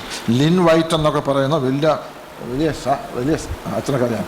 ലിൻ വൈറ്റ്, അദ്ദേഹത്തിൻ്റെ ഒരു പുസ്തകമുണ്ട്, the historical root of ecological crisis. Historical root of ecological crisis. അതിനകത്ത് അദ്ദേഹം പറയുന്നത് ഈ വാക്യങ്ങളാണ് ക്രിസ്ത്യാനിറ്റിയെ നമ്മൾ മറ്റു പൗരസ്ത്യ മതങ്ങളൊന്നും ചെയ്യാത്ത ഒരു ദ്രോഹം ക്രിസ്ത്യാനിറ്റി ചെയ്യാൻ കാരണം ഉണ്ടായെന്ന് അദ്ദേഹം പറയുന്നത്. അതായത് ക്രിസ്ത്യാനിറ്റി പ്രകൃതിയെ ചവിട്ടിമതിക്കാനുള്ള അധികാരം നമുക്ക് തന്നുവെന്ന് നമുക്ക് ഉള്ള തെരുധാനമുണ്ട്. പക്ഷേ ആധുനികമായിട്ടുള്ള പരിസ്ഥിതി എക്കോ സ്പിരിച്വാലിസ്റ്റിലേക്ക് മൈക്കൽ ഫോക്സ്, ജോൺ കോബ്, അതുപോലെയുള്ള David G Hallman, Douglas Hall, Paulos Mar Gregorios, ഇവരെല്ലാം ഇതിനെ വളരെ നിശ്ചിതമായിട്ട് വിമർശിച്ചിട്ടുണ്ട്. സ്വന്തം രൂപത്തിലും സദൃശ്യത്തിലും സൃഷ്ടിച്ചെന്ന് പറഞ്ഞാൽ നമ്മൾ ദൈവത്തെ സൃഷ്ടിച്ച ഒരു തെരുധാനമുണ്ട്. നമ്മൾ ദൈവത്തിൻ്റെ രൂപ സാദൃശ്യമല്ല, അത് ഭൗതികമായ സാദൃശ്യമല്ല അവിടെ ഉദ്ദേശിക്കുന്നത്. മനുഷ്യൻ്റെ സമ്പൂർണമായ സത്തയിലൂടെ ദൈവികമായ ഒന്ന് പ്രതിബിംബിക്കുക മാത്രമാണ്. അതായത് ദൈവത്തിൻ്റെ സ്വഭാവമാണ് സ്വർഗവൈഭവം, സ്നേഹം, ക്ഷമാശീലം, സ്വയം നിർണയ ശക്തി. ഇതൊക്കെ നമുക്ക് തന്നു മാത്രം അർത്ഥമുള്ളൂ. അല്ല നമ്മളെപ്പോലെ ദൈവത്തെപ്പോലെ നമ്മൾ ഇരിക്കുന്നുവെന്നല്ല അതിൻ്റെ അർത്ഥം. അതായത് നമ്മുടെ അസ്തിത്വത്തിന് ഒരു സ്വയം ശ്രേഷ്ഠത നൽകിയെന്ന് മാത്രമേ അതിന് അർത്ഥം ഉള്ളത്. നമ്മൾ ഈ സ്വന്തം രൂപത്തിലും സാദൃശ്യത്തിലും സൃഷ്ടിച്ചു എന്ന് പറയുന്നത്. അപ്പോൾ ഈ ഡൊമീനിയൻ ഒരു ധാർമ്മികമായ ഒരു ഡൊമീനിയൻ അല്ല നമുക്ക് തന്നത്. പിന്നെ ഈ നമുക്ക് ഒരു മോറൽ ഡൊമീനിയനായിരുന്നു. അതിനെ നമ്മളതിനെ സൂക്ഷിക്കാനുള്ള ഒരു ഡൊമീനിയനാണ് നമുക്ക്. ഒരു അവകാശമല്ല നമുക്ക് തന്നത്, അപ്പോൾ ഒരു ആനുകൂല്യം. അതായത് നമ്മുടെ പ്രകൃതിയെ ഒന്ന് സംരക്ഷിക്കാനുള്ള ഒരു ഏതൻ തോട്ടത്തിൽ ആദാമിനോട് പറയാൻ അതിനെ കാപ്പാനും ശുശ്രൂഷിക്കാനും ആക്കിയെന്നാണ് പറയാം, അല്ല ചവിട്ടി മതിക്കാനൊന്നുമല്ല. അപ്പോൾ ഒരു ദൈവം ഈ ഒരു വലിയ ശക്തി മറ്റു ജീവനാം ഇല്ലാത്ത ദൈവത്തിൻ്റെ സാദൃശ്യവും സ്വരൂപം തന്നതിൻ്റെ ഉദ്ദേശം എല്ലാത്തിനും അധികാരം ഒരു മേൽനോട്ടം വഹിക്കണമെങ്കിൽ നമുക്കൊരു സാങ്ഷൻ ആവശ്യമാണ്, അല്ലേ? നമ്മുടെ ഈ സ്ഥാപനങ്ങളിൽ സെക്യൂരിറ്റിക്കാരെ വെക്കുമ്പോൾ സെക്യൂരിറ്റിക്ക് പ്രത്യേക ഡ്രസ്സൊക്കെ കൊടുക്കും, അല്ലേ? പ്രത്യേക ഒരു തൊപ്പിയും ബസ് കിട്ടും. അതിൻ്റെ അർത്ഥം എന്താ? അതിന് മറ്റുള്ള അധികാരമാണ്. പക്ഷേ ഇങ്ങനെ സെക്യൂരിറ്റിയാണ് എന്ന് ധരിക്കാനുള്ള ഒരു ധാരണ കൂടെ എന്ന് പറഞ്ഞാൽ നമുക്കൊരു സാങ്ഷൻ മാത്രം തന്നുള്ളൂ. പക്ഷെ നമ്മളതിനെ തെറ്റിദ്ധരിച്ച് അതിനെല്ലാം നമുക്ക് മാറ്റി മറിച്ചു എന്നുള്ളതാണ് നമുക്ക് പറ്റിയ കാരണം എന്ന് പറയുന്നത്. അപ്പം ഞാൻ സമയമില്ലാത്തതിനെ ചുരുക്കുകയാണ്, പുറം പോകുന്നില്ല. മറ്റു കാര്യങ്ങളിലേക്ക് കടക്കുവാനായിട്ട് സമയം ഇല്ലാത്തതിനാൽ ഞാൻ ചുരുക്കുകയാണ്. അപ്പം മനുഷ്യൻ പ്രകൃതിയും തമ്മിലുള്ള പ്രശ്നം ഒരു നീതിയുടെ പ്രശ്നമാണ്. അത് നീതിപൂർവം വേണം അതിനോട് സമീപിക്കുവാനായിട്ട് ഉള്ള ന്യായം പ്രവർത്തിക്കാനും ദയാപരനായിരിക്കാനും ദൈവസന്നിധിയിൽ താഴ്മയായിട്ടിരിക്കാനും. അല്ലാതെ എന്താണ് യഹോവ നിന്നോട് ചോദിക്കുന്നതെന്ന് മിഖായുടെ ഒരു ചോദ്യമുണ്ട്, വളരെ പ്രസക്തമാണ്. നിന്നെ ഇവിടെ ആക്കിയിരിക്കുന്നതിന് പ്രധാനപ്പെട്ട ലക്ഷ്യം ന്യായം പ്രവർത്തിക്കാനും ദയാപരനായിരിക്കാനും ദൈവസന്നിധിയിൽ താഴ്മയോടെ നടക്കാനും. അല്ലാതെ എന്താ അധികാരമാണ് നിനക്ക് നമ്മൾ ഞാൻ നൽകിയിട്ടുള്ളതെന്ന് മിഖ നമ്മോട് ചോദിക്കുന്നു. അപ്പം ഇതിൻ്റെയൊക്കെ ഫലമായിട്ട് ഈ ഭൂമിയിൽ നമ്മുടെ സമീപനം എന്ന് പറയുന്നത് ഇങ്ങനെയുള്ള ഒരു സമീപനം ആയിരിക്കണം. അപ്പം പ്രകൃതിയുടെ യജമാനൻ എന്നുള്ള ഒരു ഉന്നത പദവി സ്വീകരിക്കുമ്പോൾ തന്നെ പ്രകൃതിയുടെ സഹോദരൻ, സഹോദരി, പരിചാരകൻ, രക്ഷിതാവ് എന്നീ പല റോളുകളും നമുക്ക് അഭിനയിക്കാൻ നമ്മളെ കൊണ്ട് സാധിക്കണം. നമുക്കൊരു പദവി തന്നിട്ടുണ്ട്, പക്ഷെ അത് ഒരു സഹോദരൻ്റെയോ സഹോദരിയുടെയോ അധികാരം മാത്രമേ ഉള്ളൂ. അതിനെ ചവിട്ടി മെതിക്കാനുള്ള അധികാരം നമുക്ക് തന്നിട്ട് അല്ല. അങ്ങനെ നോക്കുമ്പോൾ നമുക്ക് ഈ ഡൊമീനിയൻ എന്നുള്ളതിന് പകരം നമുക്ക് ഒരു പരിചാരകത്വം, ഒരു സ്റ്റുവാർഷിപ്പ്. ഡൊമീനിയൻ തിയോളജി ഉണ്ട്, സ്റ്റുവാർഷിപ്പ് തിയോളജി ഉണ്ട്, രണ്ടുമുണ്ട്. ഇവിടെ പഠിക്കുന്ന തിയോളജി നിങ്ങൾ പഠിക്കുന്നുണ്ടായിരിക്കും. ഈ ഡൊമീനിയൻ തിയോളജി അല്ല നമ്മൾ പഠിപ്പിക്കുന്നത്, പക്ഷേ ഒരു സ്റ്റുവാർഷിപ്പ്, നമ്മുടെ ഭൂമിയുടെ ഒരു പരിചാരകനായിട്ട് നമ്മൾ ധാരാളം അതിന് അടിസ്ഥാനങ്ങൾ ഈ നമ്മുടെ ഇതിനകത്ത് ഉണ്ട്. ഞാനിത് പറയുന്നതുകൊണ്ട് ഈ ഒരു കാര്യവിചാരത്വം എന്ന് പറഞ്ഞ ഒരു കവനൻ്റാണ്, ഒരു ഉടമ്പടിയാണ്, ഒരു ഔദ്യോഗിക സംരക്ഷകനാണ് നമ്മൾ. അതുകൊണ്ട് നോഹയോട് പറയുന്നുണ്ട്, എല്ലാ ജീവജാലങ്ങളും ഞാൻ ഏൽപ്പിച്ചിരിക്കുകയെന്ന് പറഞ്ഞു. നോഹയോട് ചോദിച്ചു പറഞ്ഞു, ഇന്ന് എല്ലാ ജീവജാലം ഏൽപ്പിച്ചിരിക്കുക. ആദ്യത്തെ സംരക്ഷണം നടത്തിയ നോഹയാണ്, എല്ലാ ജീവജാലങ്ങളെ ഒരുമിച്ച് കയറ്റിയത്. അപ്പം ദൈവം, മനുഷ്യൻ, പ്രകൃതി, പിതാപുത്ര പരിശുദ്ധാത്മ എന്ന് പറയുന്നത് ദൈവം, മനുഷ്യൻ, പ്രകൃതി, ഇങ്ങനെയൊരു തൃത്വം കൂടെ നമുക്ക് ആവശ്യമാണ്. നമ്മുടെ പാപവും വിമോചനവും നമ്മുടെയൊക്കെ താഴെ ഒരു വ്യക്തിക്ക് മാത്രമായിട്ടുള്ളതാണ്. ഒരു ലോകത്തിൽ നിന്നും മറ്റേ ലോകത്തിലേക്ക് പോകാനുള്ള ഒരു വ്യക്തിയുടെ പരിത്രാണമല്ല വിമോചനം എന്നുള്ളത്. ഈ വ്യക്തി ഉൾപ്പെടുന്ന സമൂഹത്തിൻ്റെ, അവൻ ഉൾപ്പെടുന്ന കണ്ണികളുടെ, അവൻ ഉൾപ്പെടുന്ന ആ വലയുടെ, അവിടുന്ന് ഭൂമിയുടെ ഒരുമിച്ചുള്ള ഒരു പരിത്രാണമാണ് വേദപുസ്തകത്തിൽ നമ്മൾ ഉദ്ദേശിച്ചിരിക്കുന്നത്. അതിന് ഈ പ്രശ്നങ്ങളുടെയൊക്കെ നടുവിൽ നമുക്കൊരു പ്രത്യാശ ആവശ്യമാണ്. പ്രശ്നങ്ങളുണ്ടെന്നോർത്ത് നമുക്ക് ഒളിച്ചോടാനോ ഒന്നും ആവശ്യമില്ല. ഒരു പ്രത്യാശ നമുക്ക് ആവശ്യമാണ്. ഈ അന്ധമായ ഒരു സ്നേഹത്തിലൂടെ മാത്രമേ ഒരു പ്രത്യാശ ഉണ്ടാകത്തുള്ളൂ. പ്രത്യാശ സ്നേഹത്തിലുണ്ടാകുന്ന ഒരു കാര്യമാണ്. ഭൂമിക്ക് അതുകൊണ്ട് ഇനിയും ഒരു സുവർണകാലം വരാനിരിക്കുന്നതേ ഉള്ളൂ എന്നുള്ള ഒരു പ്രത്യാശ നമുക്ക് ഉണ്ടാവണം. ആ സുവർണകാലം ക്രിസ്തുവിൻ്റെ രണ്ടാം വരവിൽ പൂർത്തിയാവും എന്നുള്ള ഒരു പ്രത്യാശ നമുക്ക് ഉണ്ടാവണം. യെശയ്യാ പ്രവാചകൻ്റെ വാക്കുകൾ അങ്ങനെ ഒരു പ്രത്യാശ ഉണ്ട്. ആ പ്രത്യാശ ഒന്ന് മാത്രമാണ് ഈ നാശത്തിൻ്റെ നിഴൽ വീണിരിക്കുന്ന ഭൂമിയെ രക്ഷിക്കാൻ ഉള്ള ഏക മാർഗമായിട്ട് ഞാൻ കാണുന്നത്. യെശയ്യാ പ്രവാചകൻ 11-ാം അധ്യായം 6 മുതൽ 10 വരെയുള്ള വാക്യങ്ങൾ ആരെങ്കിലും ഉറക്കെ ഒന്ന് വായിക്കാതെ. വരാനിരിക്കുന്ന ഭൂമിയുടെ നല്ല നാളുകളെക്കുറിച്ച് അവിടെ ഒരു വലിയ പ്രത്യാശ പറയും. യെശയ്യാ പ്രവാചകൻ 11-ാം അധ്യായത്തിൽ 6 മുതൽ 10 വരെയുള്ള വാക്യങ്ങൾ. അതൊന്ന് ഉറക്കെ വായിച്ച് എല്ലാവരും കേൾക്കണം. എഴുന്നേറ്റ് വായിച്ച്.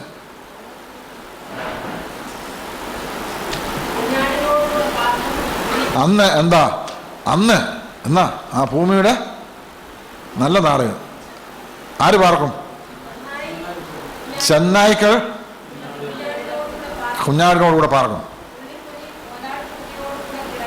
പുള്ളിപ്പുലി കോലാട്ടുകുട്ടിയോടുകൂടെ കിടക്കും. പശുക്കിടാവും ബാലസിംഹവും എല്ലാം കൂടെ ഒരുമിച്ചൊരു വീട്ടിൽ താമസിക്കും. ഒരു കുഞ്ഞു കുട്ടിക്ക് അവയെ നയിക്കാൻ സാധിക്കും.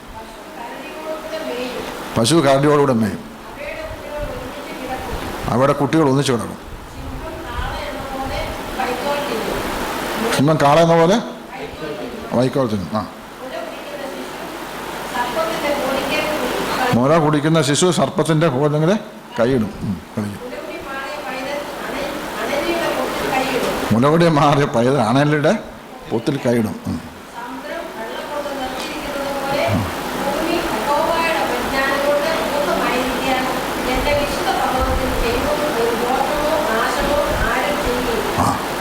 ഇത് കൂടുതൽ പ്രത്യാശയുടെ ആവശ്യം ഉണ്ടോ അച്ഛാ? ഇത് കൂടുതൽ പ്രത്യാശ. ഇപ്പം എന്തെല്ലാം പരിസ്ഥിതി പ്രശ്നങ്ങൾ നമുക്കുണ്ടെങ്കിലും ഭൂമിക്കൊരു നല്ല നാൾ ഇനിയും വരാനിരിക്കുന്നതേ ഉള്ളൂ എന്ന് ഉള്ള ഒരു വിശ്വാസം ഉണ്ടെങ്കിൽ മാത്രമേ നമ്മുടെ ജീവിതം സൗഭാഗ്യകരമായിട്ട് മുമ്പോട്ട് കൊണ്ടുപോകാനായിട്ട് സാധിക്കുകയുള്ളൂ. അപ്പം ചെന്നായുടെ കൂടി ചെന്നായുടെ കൂടെ കുഞ്ഞ് പാർക്കുന്നതും പശുക്കൾ ഒരുമിച്ച് താമസിക്കും, മുലകൂടി പിടിക്കുന്ന പൈതൽ അണലിയുടെ പൂത്തിൽ കൈയിടുന്നതുമായ ആ ഒരു ദിനം അതെന്നാ വരുന്നത് ക്രിസ്തുവിൻ്റെ രണ്ടാമത്തെ ആവേശം. പക്ഷെ അതിന് ചില കാര്യങ്ങൾ ഇപ്പം ചെയ്യണം. എന്താ? 3 കാര്യങ്ങൾ ഇപ്പം ചെയ്യണം. അതാണ് ഞാൻ പറഞ്ഞു, അവസാനത്തെ പറഞ്ഞു. 2-3 കാര്യം നമ്മൾ ഇപ്പം ചെയ്താലേ നടപ്പാക്കത്തുള്ളൂ. ദൈവം തമ്പുരാൻ വേദോസിൽ പറഞ്ഞാൽ നടപ്പാക്കണമെങ്കിൽ മനുഷ്യൻ ഒരുപാട് സഹകരിക്കണം, സൃഷ്ടിയുമായിട്ട് നമ്മൾ സഹകരിക്കണം. ഒന്ന്, നമ്മളുടെ ജീവിത ശൈലി നിലനിൽക്കുന്നതായിരിക്കണം.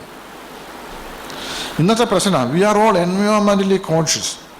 പത്രങ്ങളും മാധ്യമങ്ങളും വി ആർ ഓൾ എൻവയോൺമെൻ്റലി കോൺഷ്യസ്. എല്ലാവർക്കും പരിസ്ഥിതി പ്രശ്നമൊക്കെ പ്രശ്നം. But we all lead an എൻവയോൺമെൻ്റലി അൺഫ്രണ്ട്ലി ലൈഫ് സ്റ്റൈൽ. അറിവ് ഇരിക്കുമ്പോൾ തന്നെ അറിവില്ലാത്ത പോലെ നമ്മൾ പ്രവർത്തിക്കുക, അല്ലേ? കാരണം കുറേ പേർ കുറേ കാലം ജീവിച്ചാൽ പോരാ, അത് തലമുറക്കൂടെ ഇവിടെ ജീവിക്കണം. അതുകൊണ്ട് ഒരു നിലനിൽക്കുന്ന സസ്റ്റൈനബിൾ ലൈഫ് സ്റ്റൈൽ ഉണ്ടാകണം. ഇതിനൊരു പാരിസ്ഥിതിക ധർമ്മബോധം വേണം. ഒരു ജീവിതശൈലി എത്തിക്സിൻ്റെ ഭാഗമാണ്. Ethics is a branch of philosophy to decide what is right and what is wrong.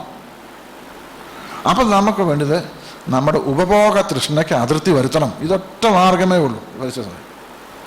നമ്മുടെ ഉപഭോക്തൃ തൃഷ്ണയ്ക്ക് അതിർത്തി വരുത്തണം. ഉപഭോക്തൃ സംസ്കാരം എന്ന് പറഞ്ഞാൽ എന്നാ?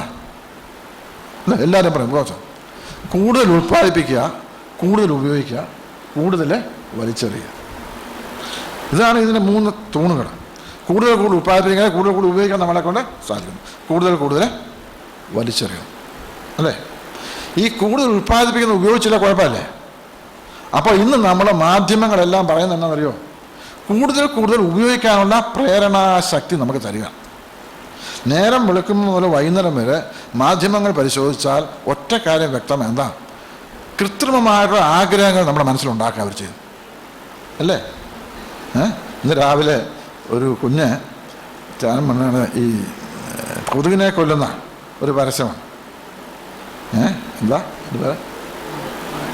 ആനക്കൊതുകുണ്ടെങ്കിൽ എന്ത് ചെയ്യുമെന്ന് ചോദിക്കുമ്പോൾ അത് കണ്ടു കഴിഞ്ഞാൽ ആരും അത് പോയി വാങ്ങിച്ചു പോകും, അല്ലേ?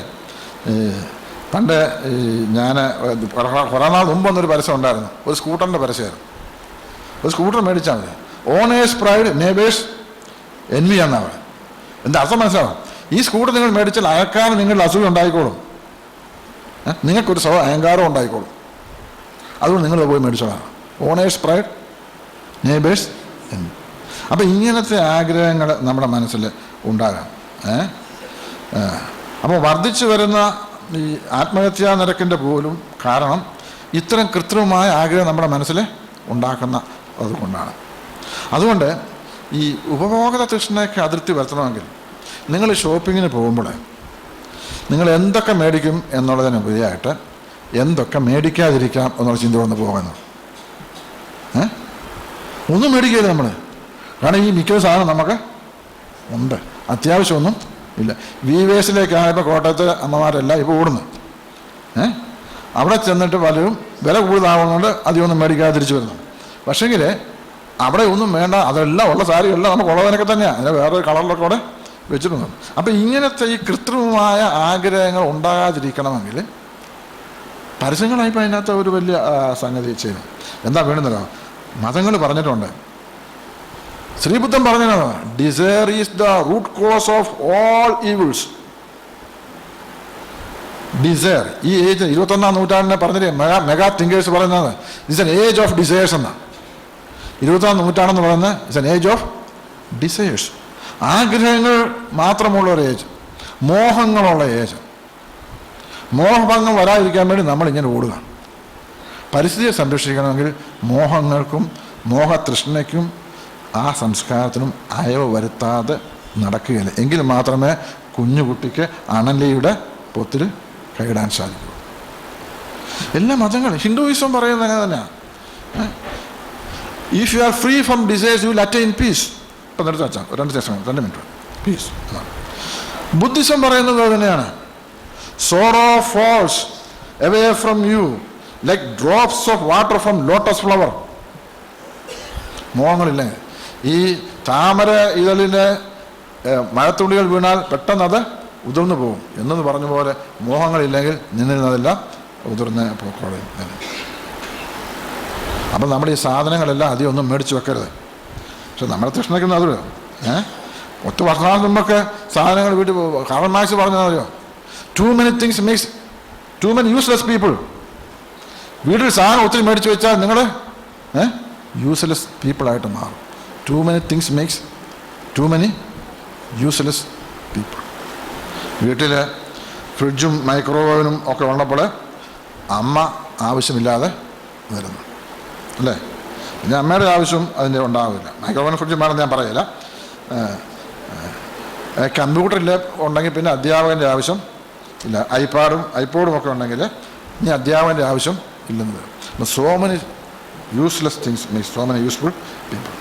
മഹാത്മാഗാന്ധി പറഞ്ഞ ഒരു കാര്യം കൂടെ പറഞ്ഞുകൊണ്ട് ഞാൻ നിർത്തുകയാണ്. എന്താണ്, എങ്ങനെയാണ് ഈ മോഹങ്ങളിൽ നിന്നും സംസാരത്തിനും ചെറുക്കാൻ സാധിക്കുക? മഹാത്മാഗാന്ധി പറഞ്ഞ വലിയൊരു ഉപദേശം അവിടെ പറഞ്ഞ് നിർത്താൻ വെച്ചാൽ സമയം ഉണ്ടായിരുന്നു. മോഹങ്ങളെ നിയന്ത്രിക്കണമെങ്കിൽ ഗാന്ധിജി പറഞ്ഞ ഒരൊറ്റ മാർഗം ഞാൻ പലപ്പോഴും അത് വളരെ നല്ലതാണ് എനിക്ക് തോന്നുന്നത്. ഞാൻ പറഞ്ഞു, you must have a progressive and voluntary reduction of needs. Progressive and voluntary reduction of needs. പടിപടിയായിട്ട് സ്വമേധയാ ആഗ്രഹങ്ങളെ, സ്വമേധ എന്ന് പറഞ്ഞാൽ ആരുടെയെങ്കിലും പ്രഷർ കൊണ്ടായിരിക്കരുത്, നിങ്ങളുടെ സ്വന്തം അവബോധനത്തിൻ്റെ തണലിൽ അത് പടിപടിയായിരിക്കണം. ഇങ്ങനെ നമുക്ക് ആഗ്രഹങ്ങളെ, ഒരു ദിവസം മദ്യപാനിക്ക് ഒരു ദിവസം രാവിലെ മദ്യം വേണ്ടെന്ന് പറയാനൊക്കെ അല്ലേ? ഒറ്റ ഉദാഹരണം ഞാൻ പറയാം. ഈ പരിസ്ഥിതി സംരക്ഷണത്തിന് ഏറ്റവും പ്രധാനമായിട്ട് പറയുന്ന ഒരു കാര്യം നമ്മളെല്ലാവരും സസ്യഭൂക്കുകളാകുക എന്നുള്ളതാണ്. എൻ്റെ ശാസ്ത്രത്തിലേക്ക് ഞാൻ കിടക്കുന്നില്ല. ഇന്നത്തെ ഗ്ലോബൽ വാർമിങ്ങിൻ്റെ ഏറ്റവും പ്രധാനപ്പെട്ട സൊല്യൂഷൻ യു ബിക്കം വെജിറ്റേറിയൻ. അതിന് ഒത്തിരി ശാസ്ത്രമുണ്ട്, അതിൻ്റെ പുറകിലേക്കല്ല പോകണം.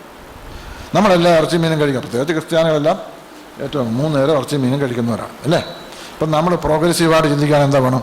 വീട്ടമ്മമാർക്കാണ് ചെയ്യാവുന്ന ഏറ്റവും വലിയ കാര്യം. വീട്ടമ്മമാർ ചിന്തിക്കുക, അങ്ങനെ ഒരാഴ്ചയിൽ ഇനി ഒരാഴ്ചത്തേക്ക് 7 ദിവസത്തിൽ 6 ദിവസം മാത്രമേ മാംസം ഉപയോഗിക്കുന്നു എന്ന് തീരുമാനിക്കും. അപ്പോൾ വെള്ളിയാഴ്ച ദിവസം, അത് കഴിഞ്ഞ് ഒരാഴ്ച കഴിയുമ്പോൾ 2 ദിവസം വെള്ളിയാഴ്ചയും ചൊവ്വാഴ്ചയും മാംസം ഉപയോഗിക്കുന്നില്ല എന്ന് തീരുമാനിക്കും. അങ്ങനെ കുടുംബത്തിൽ എല്ലാവർക്കും ആവശ്യശീലമാണ്. ഇങ്ങനെ ദിവസങ്ങൾ കഴിയുമ്പോൾ ഓരോ ദിവസം കുറച്ച് വരിക. എത്ര? 3 ദിവസമാകും. അപ്പോൾ നമ്മുടെ കുടുംബം ജീവിക്കുന്നവർക്കെല്ലാം അതിനോടൊരു പ്രത്യേക താല്പര്യമുണ്ടാകും അല്ലേ? മുൻപ് കാലത്ത് എല്ലാവരും ചെയ്യുന്നില്ലേ? പിന്നെ അവസാനം ഒരു തീരുമാനമൊക്കെ, ഈ വീട്ടിലെ മാംസവും മത്തിയും വേണ്ട, എവിടെയെങ്കിലും കല്യാണത്തിനോ വല്ലതും പോയി ഫ്രീ ആയിട്ട് കിട്ടുകയാണെങ്കിൽ മാത്രം മതിയെന്നൊരു തീരുമാനം നമ്മൾ എടുക്കുക അല്ലേ? അങ്ങനെ എടുക്കുമ്പോൾ പടിപടിയായി വോളണ്ടറി റിഡക്ഷൻ ഓഫ് നീഡ്സ് ഉണ്ടാവും. ഈ അടുത്ത കാലത്ത് ഒരു ഫിലിം ഇറങ്ങി. ആ ഫിലിമിൻ്റെ പേര് അൻ ഇൻകൺവീനിയൻ്റ് ട്രൂത്ത് എന്നാണ്. Inconvenient truth.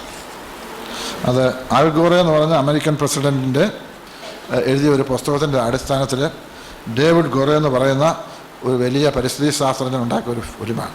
ആ ഫിലിമിൻ്റെ പുസ്തകത്തിൻ്റെ പേര് global warming the solution is you. The global warming the solution is you. വലിയ പ്രസിദ്ധമായ ഒരു പുസ്തകം. അതിനകത്ത് അദ്ദേഹം പറയുന്ന ഒരു ചെറിയ കാര്യമാണ്, environmental protection does not mean that everybody doing everything. It only means everybody doing something. എല്ലാവരും എല്ലാം ചെയ്യാന്നുള്ളതല്ല പരിസ്ഥിതി സംരക്ഷണം എന്ന് പറയുന്നത്. പിന്നെ എല്ലാവരും ഒരു ചെറിയ കാര്യമെങ്കിലും ചെയ്യുക. എല്ലാവരും കൂടി ചേർന്ന് ഓരോ ചെറിയ കാര്യങ്ങൾ ചെയ്യുമ്പോൾ അതൊരു വലിയ കാര്യമായിട്ട് ആഗോളമായിട്ട് പ്രതിഫലനം ഉണ്ടാവും. അപ്പോൾ ചെറിയ കാര്യങ്ങൾ 2-3 ചെയ്യാവുന്നത് പറയാം. അതിലൊന്നെങ്കിലും ചെയ്യാൻ നിങ്ങൾ ശ്രമിച്ചാൽ കൊള്ളാം. ഒന്ന്, പടിപടിയായിട്ട് സസ്യ ആഹാര സംസ്കാരത്തിലേക്ക് നീങ്ങുക. എനർജി ഏറ്റവും കുറച്ച് ഉപയോഗിക്കാവുന്നിടത്തോളം കുറയ്ക്കുക. പ്രകാശമുള്ളപ്പം ഫാനിൻ്റെ ലൈറ്റിൻ്റെ ആവശ്യമില്ലാത്തതുകൊണ്ടോ എനിക്കറിഞ്ഞുകൂടാ. പ്രകാശം ഇലക്ട്രിസിറ്റി ഏറ്റവും കുറച്ച് നമ്മൾ ഉപയോഗിക്കാനാണ് ശ്രമിക്കുക. നടക്കാവുന്നിടത്തോളം ഒന്നുകൂടെ നടക്കുക. ഒരു മരമെങ്കിലും ഒരാൾ ഒരു വർഷത്തിൽ ഒന്നെങ്കിലും വെച്ച് പിടിപ്പിക്കുക അല്ലേ? സാധനങ്ങൾ ഉപയോഗിക്കാൻ വീണ്ടും ഉപയോഗിക്കുക. 3 hours എന്നാണ്. Reuse, recycle and refill. പ്ലാസ്റ്റിക്കോ ബോട്ടിലൊക്കെ ആണെങ്കിൽ ഒരു പ്രാവശ്യം ഉപയോഗിച്ച് വലിച്ചെറിയാതെ വീണ്ടും വന്ന് നമ്മൾ ഉപയോഗിക്കുക. നമ്മൾ കഴിയുന്നിടത്തോളം പ്രാദേശിക ഭക്ഷണ സാധനങ്ങൾ ഉപയോഗിക്കുക. അത് വലിയൊരു കുഴപ്പമാണ്. ആഗോളവൽക്കരണം കഴിഞ്ഞപ്പോൾ 50,000 കിലോമീറ്റർ അകലെന്ന് വരുന്ന ഓറഞ്ചും ഒരു ഓറഞ്ച് കഴിക്കുമ്പോൾ ഉണ്ടാകുന്ന പരിസ്ഥിതി നാശം. അത് ഓസ്ട്രേലിയ എന്ന് പറഞ്ഞ ഓറഞ്ച് ഇപ്പോൾ കൊട്ടത് വിടും. അത് കഴിക്കുമ്പോൾ പരിസ്ഥിതി നാശത്തിന് വേണ്ടി കണക്കൊക്കെ എടുത്തിട്ടുണ്ട്. എത്ര ലിറ്റർ പെട്രോൾ വേണം ഇവിടെ കൊണ്ടുപോകണമെങ്കിൽ, എത്ര മടങ്ങ് ഇൻസെക്ടിസൈഡ്സ് വേണം, എത്ര മാത്രം പെസ്റ്റിസൈഡ്സ് വേണം. നമ്മൾ കഴിക്കുന്ന ആഹാരത്തിൻ്റെ 40% എങ്കിലും നമ്മളുടെ ലോക്കൽ ഫുഡ്സ് നമ്മൾ കഴിക്കാൻ ശ്രമിക്കുക. ഇങ്ങനെ ചെറിയ ചെറിയ കാര്യങ്ങൾ എല്ലാവരും ചെയ്താൽ അതൊരു വലിയ കാര്യമായിട്ട് തീരും. ഇതൊക്കെ സാധിക്കണമെങ്കിൽ ഞാൻ നേരത്തെ പറഞ്ഞ പോലെ പരിസ്ഥിതിയുടെ ആത്മീയമായി അതിനെ ഒരു ആത്മീയ ശുശ്രൂഷയായിട്ട് എൻവയോൺമെൻറ്റ് പ്രൊട്ടക്ഷൻ നമ്മൾ കാണണം എന്നുള്ള ഒരു ആശയം പ്രകടിപ്പിച്ചുകൊണ്ട് ഇത്രയും നേരവും സമയം കൂടുതൽ കാര്യം പറയണമെന്നുള്ളത്, പക്ഷേ സമയം ഇല്ലാത്തത് കൊണ്ടും ഞാൻ നിർത്തുന്നു. ഇത്രയും പ്രായമുള്ളവരാണ് അവർ വന്നിരിക്കെങ്കിലും അധികം പേരും ഉറങ്ങാഞ്ഞതിലുള്ള സന്തോഷവും ഞാൻ ഉറങ്ങുന്നു. പണ്ട് പറയാമായിരുന്നു, സ്ലീപ്പ് ചെയ്യാനുള്ള അധികാരമൊക്കെ ഞങ്ങൾക്കുണ്ട്, അവകാശമുണ്ട്. ഒറ്റ കാര്യമുള്ളൂ, ഉറങ്ങുമ്പോൾ കൂർക്കം വലിക്കരുത്. കാരണം if you snore you will be disturbing the person who is sleeping next to you. അത്രേ ഉള്ളൂ. കൂർക്കം വലിച്ചാൽ അടുത്തിരുന്ന് ഉറങ്ങുന്നതിനെ നിങ്ങൾ ശല്യപ്പെടുത്തും. അതുകൊണ്ട് അതിനെ കൂർക്കം വലിയൊന്നും കേട്ടില്ല. അതുകൊണ്ട് നിങ്ങളുള്ള സ്നേഹം ഞാൻ പ്രകടിപ്പിച്ചുകൊണ്ട് വാക്കുകൾ ഉപസംഹരിക്കും.